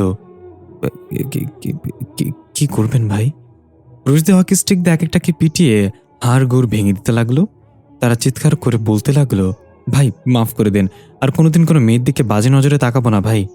রুশদি তবুও মায়ের থামালো না, বরং বলল, জাফা যতক্ষণ আমাকে আই লাভ ইউ না বলবে ততক্ষণ তোদের উপর এই তাণ্ডব চলতে থাকবে। জাফা এখনও দাঁড়িয়ে মুচকি মুচকি হাসছে। কলেজের অন্যান্য স্টুডেন্টরা দাঁড়িয়ে থেকে মজা নিচ্ছে। রুশদি এলোপাতাড়ি পেটাতে লাগলো ছেলেগুলোকে। জাফা তাকিয়ে তাকিয়ে দেখছে একজন মায়ের খেয়ে পিঠ ডলতে ডলতে দৌড়ে গিয়ে জাফার পায়ের কাছে পড়ে কাকুতি মিনতি করে বলল, সিস্টার, সিস্টার প্লিজ তাকে একবার আই লাভ ইউ বলে দাও, না হলে আমাদের মেরে ফেলবে, প্লিজ সিস্টার। রুশদি একটা ছেলেকে নিচে ফেলে তার বুকের ওপর পা রেখে মাথা বরাবর জোরে বাড়ি দিতে নিলে পেছন থেকে জাফার কণ্ঠ ভেসে আসলো, আই লাভ ইউ রুশদি। রুশদির হকি স্টিক ছেলেটার মাথার ঠিক কাছে গিয়ে থেমে গেল। চোখ থেকে চশমাটা খুলে স্লো মোশনে জাফার দিকে তাকিয়ে বলল, শুনতে পাইনি। জাফা বলল, I love you Rushdi. Rushdi ছেলেটার বুক থেকে পা সরিয়ে জাফার দিকে একটু এগিয়ে গিয়ে হাসি মাখা চেহারায় বলল, এখনো শুনতে পাইনি। জাফা এক দৌড়ে এসে রুশদিকে জড়িয়ে ধরে কানে কানে ফিসফিস করে বলল, I love you Rushdi. Rushdi খুশিতে ইয়াহু বলে চিৎকার করে জাফাকে উঁচু করে ঘোরাতে লাগলো। দৃশ্য বর্তমানে ফিরে এলো। রুশদি ধরফর করে ঘুম থেকে উঠে বসল। দেখা গেল এখনো সে ছাদেই পড়ে আছে। কাল রাতের ঘটনা এক এক করে মনে পড়তে লাগলো। চাঁদনি তাহলে আবার হারিয়ে গেল, কিন্তু হারাতে তো দেয়া যাবে না। এই বলে দৌড়ে রুমে চলে গেল। মোবাইলটা টেবিলের উপর থেকে নিয়ে চেয়ারে বসে ডিরেক্ট অন করে কিছুক্ষণের মাঝে চাঁদনির লোকেশন পেয়ে গেল। কাল রাতে রুশদির সুযোগ বুঝে চাঁদনির অজান্তেই তার ঘাড়ে একটা ডিটেক্টর বসিয়ে দিয়েছে, যাতে চাঁদনির মাঝে জাফা প্রবেশ করলে সে কোথায় যায় সেটা যেন ট্রেস করতে পারে। রুশদি 1 সেকেন্ড দেরি না করে গাড়ি নিয়ে বের হয়ে পড়ল চাঁদনির লোকেশন অনুযায়ী। দেখা যাচ্ছে সে এখন একটা পুরনো কবরস্থানে প্রবেশ করেছে। জাফা সাইফানের বাইকে করে জুনায়েদ মাওলানার বাসার সামনে এসে নামল। জাফা তার পার্স থেকে কিছু টাকা বের করে দিয়ে বলল, যাওয়ার সময় আলিশার জন্য দুধের প্যাকেট কিনে নিয়ে যাইস, আর কাজের খালার এই মাসের টাকাটা দিয়ে দিস আজকে। আমার যদি ফিরতে দেরি হয় তাহলে এখানে এসে আমার খোঁজ করিস। সাইফান একটু অবাক হয়ে জিজ্ঞাসা করল, দি ভাই সত্য করে বলতো তুই কি করতে যাচ্ছিস? জাফা বলল, যা কিছু করতে হচ্ছে তার সমাধান করতে যাচ্ছি, চিন্তা করিস না, আমি খুব তাড়াতাড়ি ফিরে আসব, তুই আলিশার খেয়াল রাখিস। এই বলে জাফা চলে যেতে নিলে সাইফান পেছন থেকে জাফার হাত ধরে বলল, তাড়াতাড়ি আসিস দি ভাই। জাফা সাইফানের গালে হাত দিয়ে বলল, তাড়াতাড়ির কাজ শয়তানের হয় ভাই। সাইফান বলল, এই জন্যই তো বললাম তাড়াতাড়ি আসতে। জাফা সাইফানের হাতে থাপ্পড় মেরে বলল, সর ফাজিল, বাসে ফিরে যা, আর অন্তত আজকে আলিশার উপর থেকে নজর সরাস না। সাইফান বাইক টান দিয়ে চলে গেল। জাফা এদিক ওদিক তাকিয়ে মাওলানার বাসায় প্রবেশ করল। আমরা দেখতে পাই দূর থেকে একটা পাগলের মতো লোক এক নজরে জাফার দিকে তাকিয়ে আছে। জাফা এটা খেয়াল করল না। ভিতরে গিয়ে জাফা দেখতে পেল দুজন প্লাম্বার টিউবওয়েলে মেরামতের কাজ করছে। সেদিকে একবার তাকিয়ে দরজায় গিয়ে টোকা দিল। কিছুক্ষণ পর মাওলানার এক খাদেম দরজা খুলে দিল। জাফা বলল, আমাকে মাওলানা সাহেব আসতে বলেছিল। খাদেম জানালো, কিন্তু মাওলানা সাহেব তো কাল রাত থেকে ঘরে নেই। জানা গিয়েছে ফজরের নামাজ পড়ে কোথাও যেন হন্তদন্ত হয়ে বের হয়ে গেল, এখনো বাসায় ফিরেনি। জাফা চিন্তায় পড়ে গেল। মনে মনে বলতে লাগলো, এখন আমি তাহলে কি করব? মাওলানা ছাড়া তো এটা সম্ভব না। আচ্ছা ভাই, মাওলানা সাহেব কখন ফিরতে পারে সেটা কি জানেন? খাদেম কিছু বলার আগেই পেছন থেকে মাওলানার কণ্ঠ, সে কিভাবে বলবে? আমি নিজেই তো জানতাম না কখন ফিরে আসব। জাফা মাওলানাকে দেখে বেশ খুশি হয়ে বলল, অবশেষে আপনাকে পাওয়া গেল। মাওলানার হাতে ছিল লাল রঙের একটা কাপড়ের ব্যাগ। খাদেমকে উদ্দেশ্য করে বলল, আগামী 1 ঘন্টা আমাকে যেন কেউ বিরক্ত না করে খেয়াল রাখবে। আর জাফা, তুই আমার সাথে আয়। জাফা মাওলানাকে অনুসরণ করে একটা ছোট্ট কক্ষে গিয়ে থামল। দেখা গেল কক্ষের দরজাটা আপনা আপনি বন্ধ হয়ে গেল। জাফা অনুভব করলো আশেপাশে আরও কয়েকজন আছে, কিন্তু তাদের দেখা যাচ্ছে না। জাফা ভয় ভয় চোখে চারপাশে তাকাতে লাগলো। কক্ষটা সম্পূর্ণ ফাঁকা, কিছুই নেই এখানে, শুধু ফ্লোরে চক মাটিতে একটা মানুষ আকৃতির চিত্র আঁকা। মাওলানা তার হাতে থাকা কাপড়ের ব্যাগ থেকে কালো রঙের একটা সেলাই ছাড়া কাপড় বের করে বলল, ভয় পাইস না, এখানে আমার দুজন অদৃশ্য মেহমান আছে, তারা আমাকে সাহায্য করবে এই কাজে। নে, এবার এই মানুষ আকৃতির চিত্রের ওপর টান হয়ে শুয়ে পড়। জাফা বলল, সত্যি কি আমাকে অতীতে পাঠাবেন, মানে সেই 1733 সালে? এটা কি আদৌ সম্ভব? মাওলানা বলল, শোন বেটি, তাহলে তোকে বলি। গত রাতের আগ পর্যন্ত আমিও কনফিউজড ছিলাম এটা নিয়ে, কিন্তু রাতে আমার কাছে সে এসেছিল। জাফা বুরুকুচকে বলল, সে মানে? মাওলানা বলল, তোর 1733 সালের ভেরিয়েন্ট। সে এখন বর্তমান সময়ে অবস্থান করছে, সঠিক সময়ের অপেক্ষা করছে তোর মেয়েকে নিয়ে যাওয়ার জন্য। আমাকে রাতে হুমকি দিয়ে গেছে যাতে তোকে কোনো সাহায্য না করি। জাফা অবাক হয়ে বলল, তবু আপনি আমাকে সাহায্য করেছেন, এতে তো আপনার জীবনের ঝুঁকি থাকতে পারে। মাওলানা একটু মুচকি এসে বলল, হ্যাঁ, আমি এতে মারাও যেতে পারি, কিন্তু তোকে সাহায্য না করলেও তো আমি মারা যাব কোন এক সময়, হয়তো 2 দিন আগে আর পরে। চিরদিন কেউ বেঁচে থাকে না, তাই তোর উপকারটা করেই মরে যাই। জাফাও সন্তুষ্ট হয়ে আর কিছু না বলে মাওলানার কথা মতো মানুষ আকৃতির ওই চিত্রের ওপর শুয়ে পড়ল টান হয়ে। মাওলানা কালো কাপড়টা দিয়ে জাফাকে সম্পূর্ণ ঢেকে দিল, শুধু চোখ দুটো খোলা রাখলো। তারপর ব্যাগ থেকে একটা মাথার খুলি বের করে জাফার মাথার কাছে রাখলো। একইভাবে 2টা হাতের কঙ্কাল এবং পায়ের কঙ্কাল জাফার হাতে পায়ের কাছাকাছি রাখা হলো। 2টা হাতের কঙ্কাল এবং পায়ের কঙ্কাল জাফার হাতের কাছাকাছি আবারও রাখলো। মাওলানা বলল, জাফা, তোকে অতীতে 1 দিনের জন্য পাঠাচ্ছি, যা বর্তমান সময়ের মাত্র 1 ঘন্টা হবে। তাই এই 1 ঘন্টা তোর মাঝে তোর রুহ থাকবে না। অতীতে গিয়ে 1 দিনের মাঝেই তোকে তোর পরিচয় খুঁজে বের করতে হবে এবং তার ব্যবহৃত যে কোনো একটা জিনিস তোকে নিয়ে আসতে হবে সাথে করে। জাফর জিজ্ঞাসা করল, আমি তাকে কিভাবে খুঁজে বের করব? যদি তাকে না পাই তাহলে কি আমিও আটকে যাব অতীতের সময় রেখায়? মাওলানা বলল, হ্যাঁ, এমনটাই হবে, আর তাই আমি তোকে ঠিক সেখানেই পাঠাচ্ছি। যেখানে গেলে তাকে খুঁজে পাওয়ার বেশি সময় অপেক্ষা করতে হবে না। তাহলে তুই কি প্রস্তুত? জাফা বলল, হ্যাঁ আমি প্রস্তুত, কিন্তু এই কঙ্কালের অংশগুলো কার? মাওলানা নিজের মুখে আঙ্গুল চেপে ধরে বলল, চুপ, আর কোনো প্রশ্ন নাই, এবার চোখ বন্ধ করে ফেল। জাফা আর কিছু না বলে চোখ বন্ধ করে নিল। তবুও নিভু নিভু চোখে দেখার চেষ্টা করলো মাওলানা কি করে। দেখতে পেল মাওলানা 2 হাত ওপরে তুলে দিয়ে কিছু একটা ইশারা করল। অদ্ভুত অঙ্গভঙ্গি করে কি যেন পড়তে লাগলো। জাফা অবাক হয়ে হালকা ঝাপসাভাবে তাকিয়ে দেখছে আর ভাবছে, সত্যি অতীতে চলে যাই? আর যদি কখনো ফিরে আসতে না পারি তাহলে কি হবে আমার? আমি নিজের প্রতি কনফিডেন্স জোগাড় করতে পারছি না কেন? মাওলানা নিজের চোখ বন্ধ করে জিকির করার ভঙ্গিতে কিছু একটা পড়তে লাগলো। জাফা লক্ষ্য করল মাওলানার সাথে তাল মিলিয়ে আরও কেউ জিকির করছে। জাফা কৌতূহল বশত নিভু নিভু চোখগুলো একটু খুলে তাকাতেই দেখতে পেল মাথার কাছে একজন আর পায়ের কাছে একজন সাদা জুব্বা পরা লম্বা দানবের মতো দুজন দাঁড়িয়ে চোখ বন্ধ করে জিকির করছে তাল মিলিয়ে। জাফার কলিজায় চিপ মেরে উঠল এমন দৃশ্য দেখে। ভয়ের সাথে সাথে সম্পূর্ণ চোখ বন্ধ করে নিল। এবার আর নিভু নিভু চোখেও তাকানোর সাহস হলো না। হঠাৎ জাফার মনে হলো ফ্লোরটা নড়ছে, ভূমিকম্প হলে যেমনটা হয়। জাফা ভাবল চোখ খুলে দেখব নাকি একবার, কিন্তু সাহস হলো না।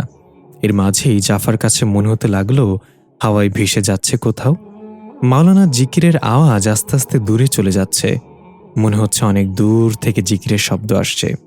এক পর্যায়ে সম্পূর্ণ বিলীন হয়ে গেল মাওলানার কণ্ঠ। জাফা ভয়ে ভয়ে এবার চোখ খুলল আস্তে আস্তে।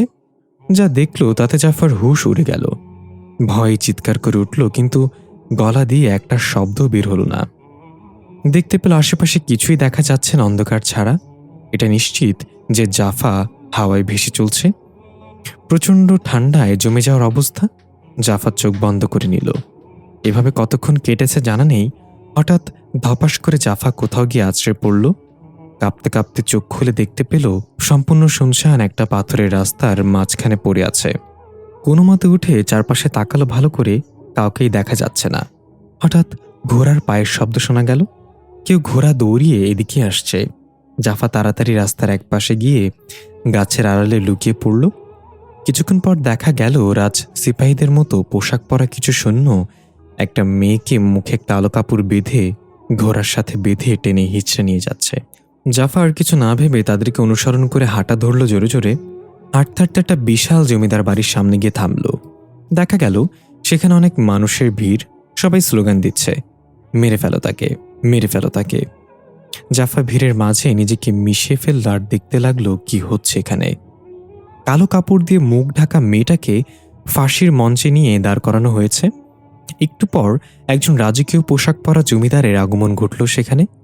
হাতে স্বর্ণের লাঠি আর গলায় একগুচ্ছ মুক্তার মালা। বড় বড় গোফওয়ালা জমিদার। সকল লোক মাথা নুইয়ে জমিদারকে কুর্নিশ করল। জাফা মনে মনে বলল, মোবাইলটা নিয়ে আসলে এই দৃশ্যের ভিডিও করে নিয়ে যেতাম, কিন্তু আমি তো এখানে এসব দেখার জন্য আসিনি। যাই, আমার কাজে লেগে পড়ি। এই বলে যখনই স্থান ত্যাগ করতে নিল তখনই ফাঁসির মঞ্চে দাঁড় করানো মেয়েটার মুখ থেকে কালো কাপড়টা সরিয়ে দেয়া হলো। জাফার চোখ আটকে গেল মেয়েটাকে দেখে। অবাক হয়ে হা করে তাকিয়ে বলল, এটাই তো আমি। দৃশ্য পরিবর্তন। বর্তমান সময় আমরা দেখতে পাই রুশদি গাড়ি ফুল স্পিডে চালিয়ে যাচ্ছে আর বারবার মোবাইলে লোকেশন ট্র্যাক করছে চাঁদনির। এখনও তাকে কবরস্থানে দেখাচ্ছে। মেয়েটা কবরস্থানে কি করছে এতক্ষণ যাবৎ? হঠাৎ করে একটা বাইক এসে রুশদির গাড়ির সামনাসামনি হলে মোড় ঘুরতে গিয়ে রুশদি কন্ট্রোল হারিয়ে সোজা গিয়ে গাছের সাথে গাড়ি ধাক্কা লাগলো। বাইকটা গিয়ে অন্য সাইডে পড়ে গেল। দেখা গেল রুশদির কপাল ফেটে রক্ত বেরোচ্ছে। কোনো মতে নিজেকে সামলে গাড়ি থেকে নেমে এসে দেখলো বাইকটা পড়ে আছে। একটু দূরেই মুখ থুবড়ে পড়ে আছে একটা ছেলে। রুশদি তাড়াতাড়ি দৌড়ে গিয়ে ছেলেটাকে সোজা করতেই চমকে গেল। আরে, এটা তো সাইফান। কি করলাম এটা আমি? সাইফান, এই সাইফান, চোখ খোল ভাই। সাইফান জ্ঞান হারিয়েছে।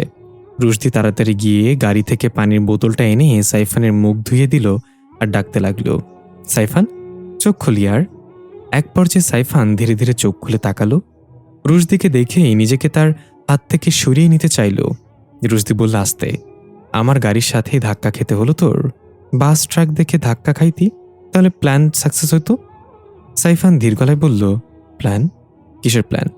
রুশদি বলল, মানে তুই সুসাইড করার জন্য আমার গাড়ির সাথে অ্যাক্সিডেন্ট করিসনি?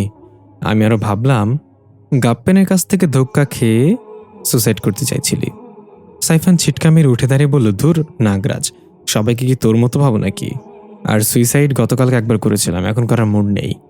রুশদি মুখে হাত দিয়ে বলল, মানে সুইসাইড করে বেঁচে আছিস? How man? সাইফান বলল, সুইসাইড করলে মরতে হয় নাকি? গতকাল আমি বিছানায় শুই পড়েছিল, আমি সেটা আবার সাইড করে রেখেছি, এতে মরার কি হলো? রুশদি হাসতে হাসতে বলল, শালার মাথায় তো বুদ্ধি গিজগিজ করছি ইদানিং। চল তোকে বাসায় পৌঁছে দিই, তোর বাইক দেখে মনে হচ্ছে হাসপাতালে পাঠাতে হবে ওকে। সাইফান এক টানে বাইকটা উঠে স্টার্ট করার চেষ্টা করতে লাগলো, কিন্তু কিছুতেই স্টার্ট নিচ্ছে না। রুশদি বলল, আমি আমার সেক্রেটারিকে বলে দিচ্ছি বাইকটা গ্যারেজে পাঠাতে, তুই আমার সাথে আয়। সাইফান বলল, মরে গেলেও তোমার সাথে যাব না আমি। এই বলে বাইক একটা লাথি মেরে হেঁটে চলে যেতে লাগলো। পেছন থেকে রুশদি গিয়ে সাইফানকে জড়িয়ে ধরে টানতে টানতে নিয়ে আসতে লাগলো আর বলতে লাগলো, তোরা ভাই বোনাতে অ্যাটিটিউড রাখিস কই বলতো? তোদের ক্ষেত্রে কি ধানের বদলে অ্যাটিটিউড চাষ হয় নাকি? সাইফান বলতে লাগলো, ছাড়ো আমাকে, আমি যাব না তোমার সাথে। কেমনটা লাগে? আমি কিন্তু খারাপ খারাপ গালি দেওয়া শুরু করব। রুশদি বলল, তুই গালি দিলে আমার হাত উঠে যাবে কিন্তু। সাইফান বলল, কি তুমি আমার গায়ে হাত তুলবে? রুশদি বলল, পুরো কথা শুনতো আগে। তুই গালি দিলে আমার হাত উঠে যাবে, হাত উঠিয়ে কানে রেখে দিব, তারপর দিতে থাক গালি, আমি তো শুনবো না। এভাবেই টানতে টানতে রুশদি সাইফানকে গাড়িতে এনে ওঠালো। তারপর সেক্রেটারিকে কল করে বাইকের ব্যাপারে বলে দিল। সাইফান মুখ গোমরা করে বুকে হাত বেঁধে বসে আছে। রুশদি গাড়ি স্টার্ট করে বলল, দেখ শালা, তোরা ভাই বোন আমাকে যতটা না কামিনা ভাবিস ততটা কামিনা আমি নই। সাইফান বলল, হ্যাঁ, তার চেয়ে একটু বেশি কামিনা তুই। রুশদি একটু হেসে গাড়ি টান দিল। এসবের মাঝে রুশদির মাথা থেকে চাঁদনির বিষয়টা মুছে গেল, মনেই নেই চাঁদনির কথা। এদিকে দেখা গেল চাঁদনি অনেক পুরনো একটা কবরস্থানে একটা আধখোরা কবরের সামনে বসে আছে হাঁটু গেড়ে। দেখে বোঝা যাচ্ছে চাঁদনির মাঝে এখন জাফা বিদ্যমান। চেহারায় ক্রোধ আর চোখে মুখে হিংস্রতা। গড়গড় করে কর্কশ গলায় বলে উঠল, জুনায়েদ, তোকে সতর্ক করার পরেও তুই আমার বিরুদ্ধে যাওয়ার সাহস হয় কি করে তোর? এর জন্য তোকে চরম মূল্য দিতে হবে। তুই আমার কবর থেকে আমার কঙ্কাল নিয়ে গিয়েছিস, কি করতে চাচ্ছিস তুই? খুব পস্তাতে হবে তোকে। এই বলে জাফা উঠে দাঁড়িয়ে আকাশের দিকে তাকাতেই চারপাশ অন্ধকার হয়ে আকাশ কালো মেঘ ঢেকে গেল। চাঁদনির চোখের মনি গায়েব হয়ে সম্পূর্ণ কালো রং ধারণ করল। গর্জন করে বলে উঠল, আমি আমার মেয়েকে নিতে এসেছি। দেখা গেল আলিশা গলা ফাটিয়ে চিৎকার করে কান্না করছে। কাজের খালার সব কাজ বাদ দিয়ে আলিশাকে কোলে নিয়ে শান্ত করার চেষ্টা করছে। কাজে খালা আলিশাকে নিয়ে যখনই ঘরের চৌকাঠ পেরিয়ে বাইরে পা রাখল, অমনি আলিশার কান্না থেমে গেল। একটু অবাক হয়ে আবার যখন ভেতরে প্রবেশ করল, আবার কান্না শুরু হলো। এটা বুঝতে পেরে কাজের খালা চিন্তা করলো, যতক্ষণ না পর্যন্ত ওর মা আসে ততক্ষণ না হয় বাইরে ঘোরাঘুরি করে আলিশাকে নিয়ে। এই ভেবে বাইরে বের হলো। দেখা গেল আকাশ তো অনেক মেঘ, চারপাশ অন্ধকার হয়ে আছে, মনে হচ্ছে বড় কোনো ঝড় হতে চলেছে। বাইরে আসতে এখন আলিশার কান্নাও থেমে গেল, একদম নিশ্চুপ হয়ে তাকিয়ে আছে। হঠাৎ ঘরের ভিতর থেকে জাফার কণ্ঠ ভেসে আসলো, খালা আলিশাকে নিয়ে ভেতরে আসো। কাজের খালা চমকে গেল, কারণ জাফা তো বাসায় নেই। আর যদি জাফা বাইরে থেকে আসতো তাহলে নিশ্চয়ই আমাদের সামনে দিয়ে এই ঘরের ভেতর দিয়ে যেত। তাহলে জাফা কিভাবে ঘরে থাকতে পারে? এসব ভাবতে না ভাবতে আবার ডাক এলো, এবার একটু রাগী কণ্ঠে, কি হলো, কথা কানে যাচ্ছে না? তোমাকে না বললাম ঘরে আসতে? কাজের খালা ভয় পেয়ে আলিশার দিকে তাকিয়ে দেখল মুখে একটা অদ্ভুত হাসি। দৃশ্য পরিবর্তন। 1733 সালের দৃশ্য। জাফা যখন দেখতে পেল জমিদার তাকেই ফাঁসি দিয়ে দিতে চেয়েছে, যার জন্য এত দূর আসা, এটাই তাহলে আমার এই সময়ের ভ্যারিয়েন্ট। কিন্তু এখন আমি কি করব? তাকে কেন ফাঁসি দেয়া হচ্ছে? কি করেছে সে? না, এসব এখন ভাবলেও হবে। এখন ভাবতে হবে ফাঁসি কিভাবে রোখা যায়, না হলে আমার এখানে আসা ব্যর্থ হয়ে যাবে। দেখা গেল ইয়া মোটা দানবের মতো জল্লাদ দাঁড়িয়ে আছে জমিদারের হুকুমের অপেক্ষায়। ভেরিয়েন্ট খুব মায়া মায়া চোখে চারপাশে তাকাচ্ছে। হঠাৎ জমিদার হাত উঁচু করে আদেশ দিতেই যাবে, তখনই জাফা চিৎকার করে বলে উঠল, এটা অন্যায়। জমিদার বসা ক্রোধান্বিত হয়ে দাঁড়িয়ে গেল আর বলল, কার এত বড় সাহস, কি বললো এটা অন্যায়? দেখা গেল জাফা এবার ওড়না দিয়ে নিজের মুখ পেঁচিয়ে নিয়েছে। চেহারা আড়াল করে জাফা এক পা দুই পা করে এগিয়ে সে জমিদারের সামনে দাঁড়িয়ে বলল, এই মেয়েটাকে কেন ফাঁসি দেয়া হচ্ছে আমি কি জানতে পারি? জমিদারের সিপাহীরা বর্ষা হাতে তেড়ে এলো জাফাকে আটক করার জন্য। জাফার ভেরিয়েন্ট চিৎকার করে বলল, এই মেয়ে, কে তুমি? নিজের জীবন কেন ঝুঁকিতে ফেলেছ? জাফা বলল, খুব শীঘ্রই জানতে পারবে কে আমি। তার আগে আমি জানতে চাই কেন তোমাকে ফাঁসি দেয়া হচ্ছে।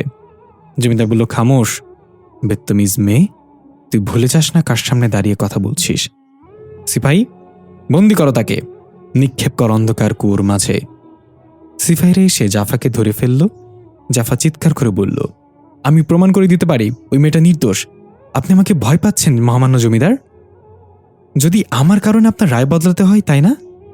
সিপাহীরা জাফাকে টেনে নিয়ে যাচ্ছিল। জমিদার হাত উঁচু করে উচ্চস্বরে বলল, থামো, ছেড়ে দাও ওকে।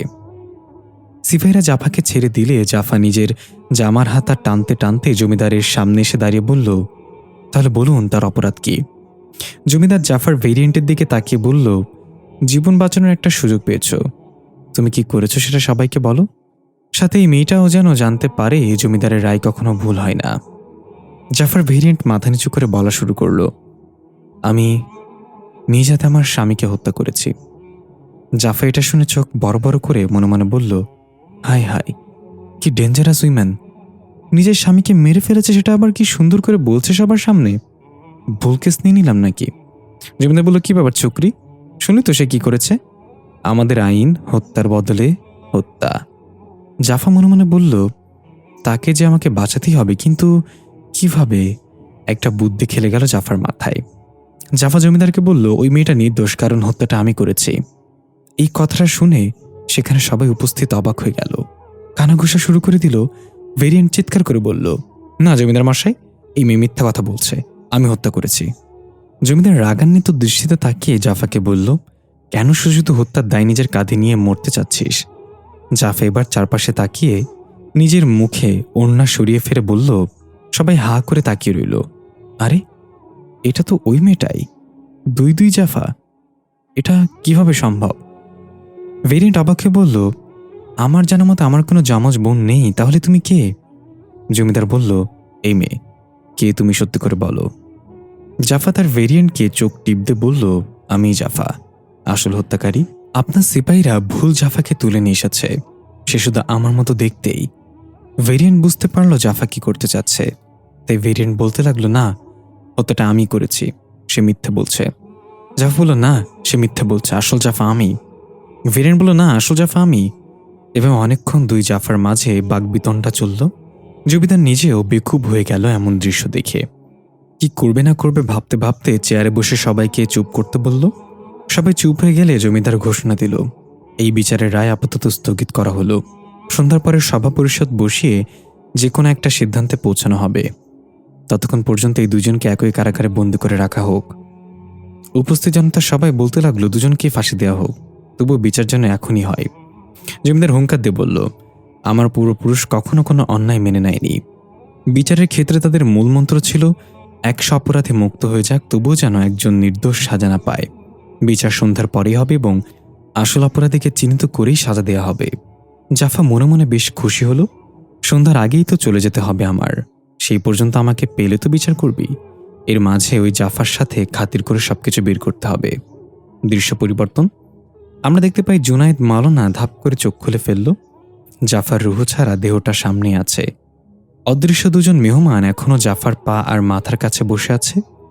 মাওলানার চেহারায় অদ্ভুত এক ভয়ের ছাপ ভেসে উঠল। তড়িঘড়ি করে বলে উঠল, তোমরা কাজ চালিয়ে যাও, সেই দিকে আসছে, তাকে থামাতে হবে, না হলে বিশাল ক্ষতি হয়ে যাবে। এই বলে মাওলানা সেই কক্ষটা থেকে বের হয়ে দরজাটা বন্ধ করে দিল এবং দরজার সামনে কিছু নিম পাতা ছুটিয়ে দিল। এরপর লাঠিতে ভর দিয়ে কাঁপতে কাঁপতে গিয়ে মেন দরজার সিঁড়ির ওপর বসল। পাশেই প্লাম্বার টিউবওয়েল মেরামত করছিল। মাওলানা তাদের উদ্দেশ্যে জিজ্ঞাসা করল, বাবারা, নিজের জীবনকে ভালোবাসো? তার একটু অবাক হয়ে জবাব দিল, জি হুজুর, জীবনকে তো সবাই ভালোবাসে। মাওলানা বলল, না বাবা, আমাদের ভালোবাসা উচিত মৃত্যুকে, কারণ আল্লাহর দিদার একমাত্র মৃত্যুর পরই পাওয়া সম্ভব। আপাতত তোমরা কাজ রেখে চলে যাও, এখানে যা হবার তাতে তোমাদেরও ক্ষতি হবে। প্লাম্বার আর কিছু না বলে কাজ রেখে চলে গেল। মাওলানা একাই বিড়বিড় করে বলল, আই দেখি তোর কত শক্তি। বলতে না বলতেই জাফা অগ্নিশর্মা চোখে মাওলানার বাসার গেট ঠেলে ভেতরে প্রবেশ করল। মাওলানা বলল, আমি দেখেছি তোকে আসতে, তাই দরজায় বসেই তোর জন্য অপেক্ষা করছিলাম। জাফা কর্কশ গলায় বলল, আমার জন্য না, বরং তুমি অপেক্ষা করছিলে তোমার মৃত্যুর জন্য। সতর্ক করে গিয়েছিলাম আমার পথ থেকে সরে যেতে, তা না করে তুমি আমার লাশের কঙ্কাল তুলে এনে তাকে সাহায্য করছো? মাওলানা বলল, জানতে চাইবি না আমি কিভাবে তাকে সাহায্য করছি? জাফা বলল, কিভাবে? মাওলানা একটু হেসে বলল, বলবো না। জাফা এক ঝটকে এসে মাওলানার গলা চেপে ধরে উঁচু করে বলল, তাহলে আমি তোমার লাশের কাছে থেকে জেনে নেব মাওলানা। এদিকে আমরা দেখতে পাই কাজের খালা আলিশাকে নিয়ে ঘরের ভেতরে যাচ্ছে। জাফার ডাক শুনে ঘরের ভেতরে পা রাখতে আলিশা আবার কান্না করে উঠল চিৎকার করে। কাজের খালা দেখতে পেল জাফা পায়ের উপর পা উঠিয়ে সোফায় বসে আছে অদ্ভুত এক চাহনিতে। কাজের খালা বলল, তুমি কখন আসলা বাসায়? আমি তো দরজার কাছে আসিলাম, দেখলাম না তো আসতে। জাফা সোফা থেকে উঠে এসে কাজের খালার কোল থেকে আলিশাকে টান দিয়ে নিয়ে বলল, তুমি বুড়ো হয়ে গেছো খালা, তাই চোখে দেখতে পাও না। অবাক করা বিষয়, আলিশা জাফার কোলে গিয়ে কান্না থামিয়ে দিয়েছে, এখন সম্পূর্ণ শান্ত। কাজে খালাটা দেখে খুশি হয়ে বলল, এতদিনে মা চিনছে পরিটা, অন্যদিন তো তোমার কোলে গিয়েও কান্দে। জাফা অদ্ভুতভাবে আলিশার চেহারায় হাত বুলাতে বুলাতে বলল, এই জন্যই তো ওকে আমার সাথে করে নিয়ে যেতে এসেছি। কাজে খালা একটু হকচকে গিয়ে বলল, সাথে করে নিয়ে যাবেন মানে? কই নিয়ে যাবেন? হঠাৎ দরজার থেকে আওয়াজ এলো, আমরা থাকতে আলিশাকে কোথাও নিয়ে যেতে পারবি না। দেখা গেল সাইফান আর রুশদি দাঁড়িয়ে আছে। জাফা তাদের দিকে তাকিয়ে এক অদ্ভুত হাসিতে বলল, তোরা আমাকে কি করে ঠেকাবি? রুশদি বিড়বিড় করে সাইফানকে জিজ্ঞাসা করল, তোর বোন এমন অদ্ভুতভাবে কথা বলছে কেন? আর আলিশাকে কোথায় নিয়ে যাওয়ার কথা বলছে? সাইফান বলে, এটা আমার বোন না, আর আমার বোন এখন আছে জুনায়েদ মাওলানার বাড়ি। দেখা গেল জুনায়েদ মাওলানা উড়ে গিয়ে সেই লাউ গাছের মাচার উপর আছড়ে পড়ল। জাফা ঘরের ভেতর ঢুকে সবকিছু এলোমেলো ভাবে ভেঙে চুরে বিনাশ করে দিচ্ছে ক্রোধে। মাওলানার খাদেমরা এক একজন এক এক জায়গায় বেহুশ হয়ে পড়ে আছে। সবাই সেই কক্ষের সামনে গেল যেখানে রুহু ছাড়া দেহ পড়ে আছে জাফার। সেখানে যেতেই বৈদ্যুতিক ঝটকার মতো ধাক্কা খেয়ে পেছন থেকে সরে এলো জাফা। নিচে নিম পাতা আর দরজায় মন্ত্রপুত তালা লাগানো। কয়েকবার চেষ্টা করেও সেই ঘরের কাছেই যেতে পারল না জাফা। রাগে গজগজ করতে করতে ঘরের দেয়াল থেকে শুরু করে আসবাবপত্র সবকিছু ভাঙতে লাগলো। মাওলানা বাইরে থেকে চিৎকার করে বলল, তোর শক্তি যথেষ্ট না ওই দরজা খোলার জন্য, তুই আমাকে মেরে ফেল, তবে জেনে রাখ তোরও শেষ ঘনিয়ে আসছে। জাফা উড়ে এসে মাওলানার মাথা চেপে ধরে মাটিতে লাগিয়ে চেঁচিয়ে বলতে লাগলো, এসব থামিয়ে দে মাওলানা, তুই অনেক বড় ভুল করছিস। ওই জাফা তোকে ধোঁকা দিচ্ছে, আমাকে সাহায্য কর। মাওলানা হাসতে হাসতে বলল, তোর কোনো চালাকি কাজে আসবে না, তৈরি হয়ে নে নিজ টাইম লাইনে ফিরে যাওয়ার জন্য। দৃশ্য পরিবর্তন। 1733 সাল। দুই জাফা কারাগারের দুই কোণে বসে আছে, দুই হাঁটু উঁচু করে। এক কোণে একটা মশাল জ্বলছে। ভ্যারির নীরবতা ভেঙে জিজ্ঞাসা করল, এবার বলো, কে তুমি? আমার মতো দেখতে, আবার আমার অপরাধ নিজের কাঁধে নিতে চাও, কে তুমি? জাফা মাথা চুলকে বলল, আমি যা বলবো তা তুমি বিশ্বাস করবে না। ভেরিন বলল, বলো তো দেখি। জাফা এবার বলে উঠে এসে ভেরিনটার সামনাসামনি বসে চোখে চোখ রেখে বলল, আমি তুমি, তুমিই আমি। ভেরিন ভ্যাবাচাকা খেয়ে বলল, মানে কি বলতে চাচ্ছ? জাফা বলল, আমি ভবিষ্যৎ থেকে এসেছি তোমার সাহায্য নিতে। তোমার মৃত্যুর পর যে কোনো উদ্দেশ্যে তুমি আমার টাইমলাইনে পৌঁছে যাবে, আর আমার মেয়েকে নিজের মেয়ে করে নিয়ে আসতে চাইবে। তোমাকে ঠেকানোর জন্যই তোমার সাহায্য চাই আমি। ভেরিয়েন্ট মাথা ঝাঁকিতে বলল, কি বলছো? মাথা ঠিক আছে তোমার? ভবিষ্যৎ থেকে কেউ কিভাবে আসতে পারে? আমাকে পাগল বানাচ্ছ তাই না? জাফা বলল, সত্যি বলছি আমি। আমার টাইমলাইনে এখন 2024 সাল চলছে, আর তুমি আছো 1733 সালে। আমি প্রায় 300 বছর আগে থেকে এসেছি। ভেরিয়েন্ট উঠে পায়চারি করতে করতে বলল, তার মানে তুমি বলতে চাচ্ছ আমার আজকে ফাঁসি হবে না? যেভাবে হোক আমি বেঁচে যাব, আমার একটা মেয়েও হবে, আর সেই মেয়েকে খুঁজতে আমি এই 1733 থেকে 2024-এ যাব? জাফা বলল, ঠিক তাই। হয়তো তোমার মেয়ে তোমার গর্বে এখন। তোমার স্বামীকে কেন মারলে তুমি? ভেরিয়েন্ট বলল, সেটা না হয় অজানাই থাক, শুধু বলো আমার ভবিষ্যৎ সম্পর্কে আর কি জানো? জাফা বলল, আমি আর কিছুই জানি না। তোমার মেয়ের সাথে কি হয়েছিল অতীতে? কেন তুমি আমার মেয়েকে নিতে 2024-এ যাবে? শুধু কি চেহারা মিল থাকার কারণেই নাকি অন্য কারণে? এসব জানা নেই। আমি শুধু জানি যেভাবেই হোক তোমাকে আমার টাইমলাইন থেকে ফিরিয়ে দিতে হবে। আমাকে সাহায্য করো। ভেরিয়েন্ট একটা শয়তানি হাসিতে বলল, আমি নিজেই নিজের বিরুদ্ধে কেন যাব? আমি তো বেঁচে যাব আজ, এটা জেনেই গেলাম। তাহলে আমার বদলে তুমি আজ মরো। এই বলে জাফার মাথায় জোরে আঘাত করে জাফাকে ফেলে দিল ভেরিয়েন্ট আর বলল, দুঃখিত, তোমার আর ভবিষ্যতে ফেরা হলো না। আমার ভবিষ্যৎ আমার মেয়েকে নিয়ে ফিরব। জাফা নিচে পড়ে কোকড়াতে কোকড়াতে বলল, তুমি সত্যি ভালো মানুষ না। এই জন্যই সেখানে সবাই তোমার ফাঁসির জন্য এত স্লোগান দিচ্ছিল। ভেরিয়েন্ট ঝুঁকে জাফার মুখের সামনে এসে বলল, নিজেকে সাহায্য করা কবে থেকে খারাপ হয়ে গেল? আমি তো শুধু আমাকে সাহায্য করছি। জাফা চোখ বন্ধ করে মনে শক্তি সঞ্চার করে ভেরিয়েন্টের চোখ বরাবর একটা ঘুষি মেরে তাকে দূরে ঠেলে ফেলে দিল। ভেরিয়েন্ট চোখ চেপে ধরে আর্তনাদ করতে লাগলো। জাফা উঠে দাঁড়িয়ে বলল, আমি তো ফিরে যাবই আমার টাইমলাইনে এবং যার জন্য এসেছি তার নিয়েই যাব। ভেরিয়েন্ট আর্তনাদ থামিয়ে কোকড়াতে কোকড়াতে বলল, তুই পারবি না যেতে, কারণ তোর লাগবে আমার পরিচয়, যা আমি তোকে কখনো বলবো না। জাফা একটু হেসে বলল, আমার নাম জাফা, তোমার বাবার নাম গাইজান হান, তোমার মায়ের নাম তুহিজা, তোর জন্ম 1710, তোমার পূর্বপুরুষ জমিদারের বাসায় কাজ করত, এইটুকু যথেষ্ট তাই না? ভেরিয়েন্ট অবাক হয়ে বলল, তুই এগুলো কিভাবে জানলি? কিভাবে? জাফা হাই তুলে বলল, হ্যাঁ, ভবিষ্যৎ থেকে এসেছি, একটু তো রেসপেক্ট করো আমাকে। আমরা তোমাদের চেয়ে অনেক অ্যাডভান্স। তোমাকে যখন ফাঁসির মঞ্চে নেওয়া হচ্ছিল তখনই সেখানে লোকজন তোমার পরিচয় আমাকে দিয়ে দিয়েছে। শুধু দরকার ছিল তোমার ব্যবহৃত যে কোনো একটা জিনিস, তাই এত নাটক করে তোমাকে বাঁচিয়ে একসাথে করে কারাগারে আনলাম। সন্ধ্যা নামার আগেই আমি ভগার পার হয়ে যাব আর তুমি এখানে বসে মশা মারো। অবশ্য বেঁচে যাবে, চিন্তা করো না। ভেরিয়েন্ট রাগে গজগজ করতে করতে উঠে এসে আবার জাফাকে আঘাত করতে নিলে জাফা উল্টো তার হাত ধরে ঘুরিয়ে ছুঁড়ে ফেলে দিয়ে বলল, চুপচাপ বসে থাকো, শুধু শুধু মায়ের খেয়ে চেহারার নকশা বদলে ফেলো না। তুমি দেখতে আমার মতো, তাই মায়া হয় মারতে।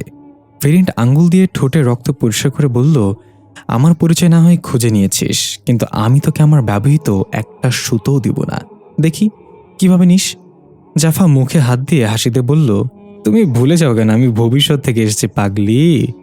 ভেরিয়েন্ট অবাক হয়ে নিজের কানে হাত দিয়ে দেখলো এক কানে ঝুমকা নেই। পরক্ষণে সামনে তাকিয়ে দেখলো জাফার হাতে সেই ঝুমকা। ভেরিয়েন্ট এবার চিৎকার করে উঠে এসে জাফার দিকে তেড়ে গেল। তখনই দেখা গেল সূর্য পশ্চিম দিগন্তে ঢলে পড়েছে। জাফার শরীরে টান পড়ল ফিরে যাওয়ার জন্য। ভেরিয়েন্ট তেড়ে আসছে।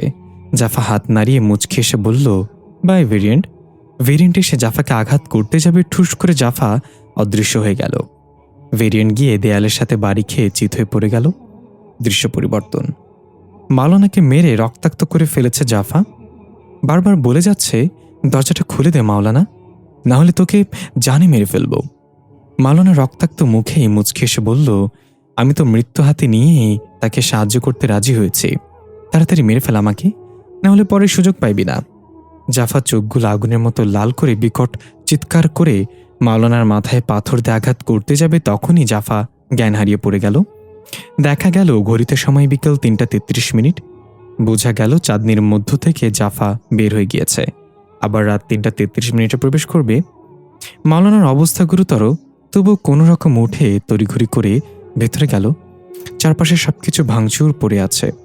সেদিকে ধ্যান না দিয়ে সোজা চলে গেল ওই কক্ষে যেখানে জাফার রুহু ছাড়া দেহটা আছে। দরজা খুলতেই দেখা গেল জাফা উঠে বসেছে।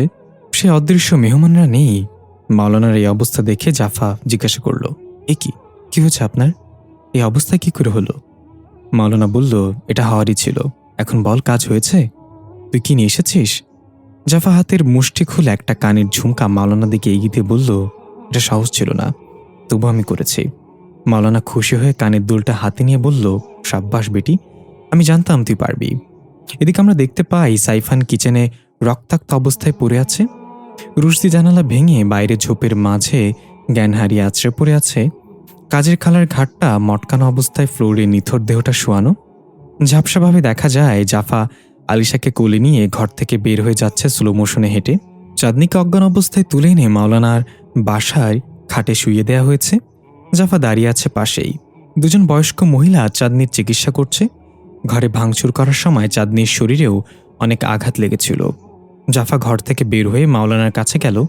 দেখা গেল মাওলানার মাথায় ব্যান্ডেজ, হাতে কাপড় পেঁচানো। ওই অবস্থায় মাওলানা নিজের কাজ করছে। জাফার নিয়ে আসা কানের দুল একটা পিতলের ছোট কলসিতে রাখল এবং ভেরিয়েন্টের পরিচয় একটা কাগজে লাল কলম দিয়ে লিখে সেটাও কলসিতে রাখল।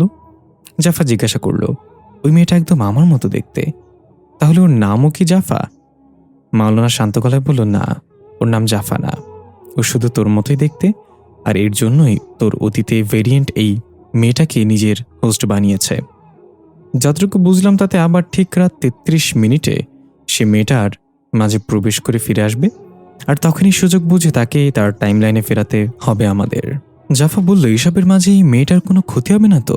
মাওলানা বলল, না না, মেয়েটাকে শুধুমাত্র সে তার হোস্ট হিসেবে ব্যবহার করছে, এর সাথে সেই মেয়ের কোনো সম্পর্ক নেই। জাফা বলল, কি অদ্ভুত তাই না মাওলানা সাহেব? একই শহরে থাকার পরেও জানি না আমার মতো দেখতে আরেকজন আছে, তা আবার এই শহরেই। অথচ কেউ একজন ৩০০ বছর অতীত থেকে এসে তাকে খুঁজে নিয়েছে এবং নিজের হোস্ট বানিয়েছে। মাওলানা একটু হেসে বলল, আজকাল মানুষ নিজেকে আয়নায় দেখারই সময় পায় না, তাহলে তুই কিভাবে বুঝবি তোর মতো কেউ এই শহরে আছে? আর এমনিতেও প্রয়োজন ছাড়া কে কার খোঁজ রাখে? আমার আব্বা হুজুর একটা কথা বলতো, অতৃপ্তি পৃথিবীতে যত আয়োজন, অর্ধেক তার মিথ্যা মায়া, বাকি অর্ধেক প্রয়োজন। জাফা কিছু না বলে একটু এগিয়ে গিয়ে জানলা দিয়ে বাইরে তাকিয়ে থাকলাম মনে। জাফার চোখে ভেসে উঠল অতীতের কিছু দৃশ্য। রুশদি, প্লিজ এবার থামো। তুমি কি বুঝতে পারছো না তোমার এই টাকার নেশা আমাদের সম্পর্কটাকে কতটা ক্ষেয় করে দিচ্ছে দিন দিন? কত টাকা চাই তোমার একটা মানুষের? নিঃশ্বাসটা যেদিন বেইমানি করবে সেদিন সবকিছু ফেলে রেখে চলে যেতে হবে। প্লিজ রুশদি, আমি তোমার কাছে সময় চাই।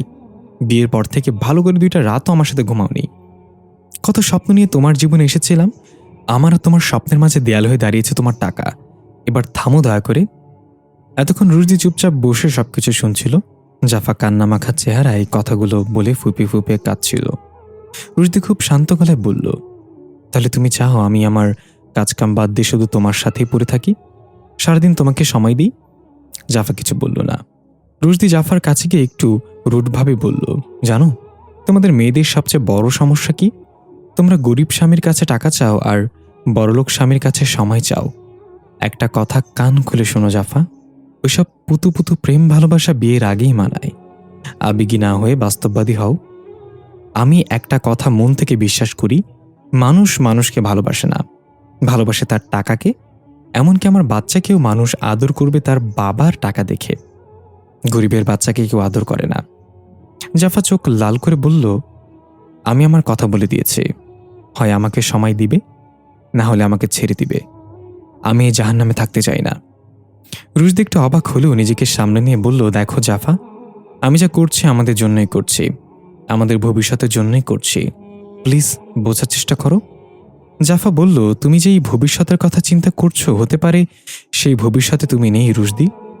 রুশদি রেগে গিয়ে নিজের ফোন আছাড় মেরে বলল, তুমি বুঝতে চাও না কেন জাফা? আমি এই নেশা দেখে বের হতে পারবো না। ওকে ফাইন, তাহলে তোমার যা ভালো মনে হয় তাই করো। ছেড়ে যেতে চাইলে যেতে পারো, কিন্তু মনে রেখো একদিন ঠিকই বুঝবে আমি সঠিক ছিলাম। জাফা বলল, তুমি একদিন বুঝবে টাকার চেয়ে সম্পর্কের মূল্য অনেক বেশি। তুমি খুব একা হয়ে যাবে রুশদি, নিজেকেও হারিয়ে ফেলবে। এই বলে জাফা কাঁদতে কাঁদতে বের হয়ে যেতে লাগলো। পেছন থেকে রুশদি বারবার ডাকছিল, জাফা যেও না, দাঁড়ো জাফা, জাফা। দৃশ্য বর্তমানে ফিরে এলো। মাওলানা ডাকে জাফার ঘোর ভাঙল। জাফা অশ্রুসিক্ত চোখ মুছে মাওলানার দিকে তাকিয়ে বলল, জি বলুন। মাওলানা বলল, ওই মেয়েটার জ্ঞান ফিরেছে, তুই যা ওর সাথে কথা বল, দেখ কিছু জানতে পারিস কিনা। দৃশ্য পরিবর্তন। রুশদির জ্ঞান ফিরলে নিজেকে ঝোপের মাঝে আবিষ্কার করল। মাথায় প্রচণ্ড আঘাত পেয়েছে, তবুও কোনোরকম উঠে খোরাতে খোরাতে তাড়াতাড়ি বাসার ভেতরে এলো। ফ্লোরে কাজের খালার ঘাড় মটকানো দেহটা পড়ে আছে। রুশদি গিয়ে তার নাকে আঙ্গুল দিয়ে নিঃশ্বাস পরীক্ষা করে দেখল অলরেডি মারা গিয়েছে। রুশদির মনে পড়ল সাইফানের কথা। সাইফান কোথায়? আশেপাশে তাকাতি দেখতে পেল সাইফান কিচেনে পড়ে আছে রক্তাক্ত অবস্থায়।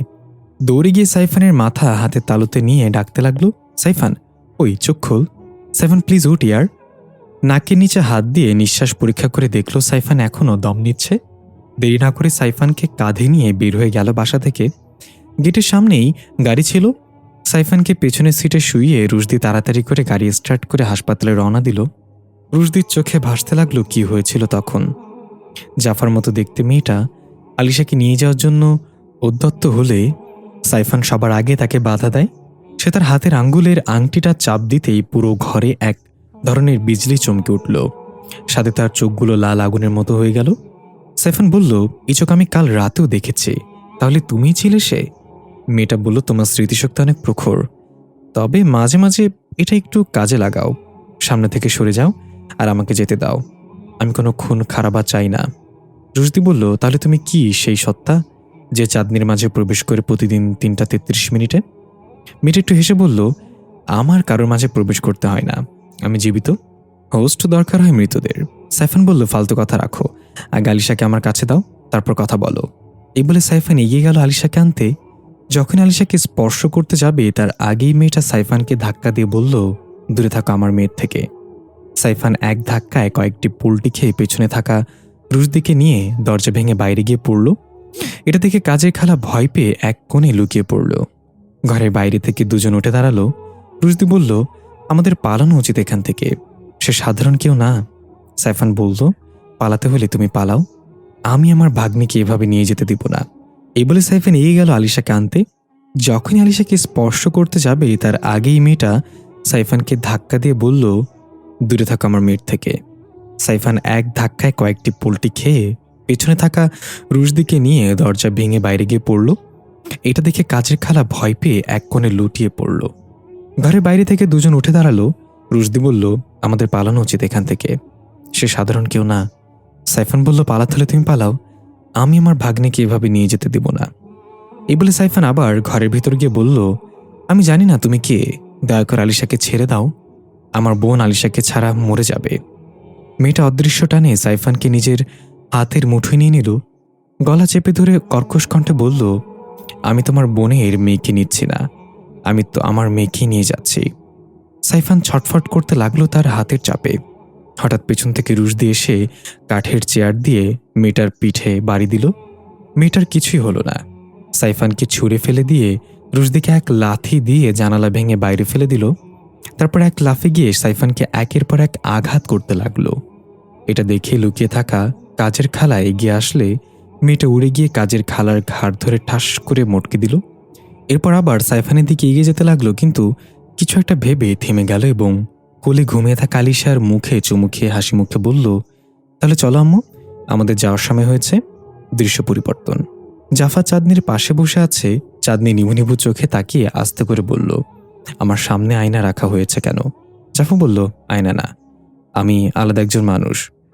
চাঁদনি এবার পুরো চোখ খুলে অবাক হয়ে তাকিয়ে বলল, তুমি নিশ্চয়ই জাফা? জাফা বলল, তুমি আমাকে চিনো কিভাবে? চাঁদনি বলল, রুশদির কাছে তোমার নাম শুনেছি, গতকাল আমি রুশদির বাসায় ছিলাম। এটা শুনে জাফার ভেতরটা কেমন মোচড় দিয়ে উঠল। জাফা কাপা গলায় বলল, রুশদির বাসায় মানে?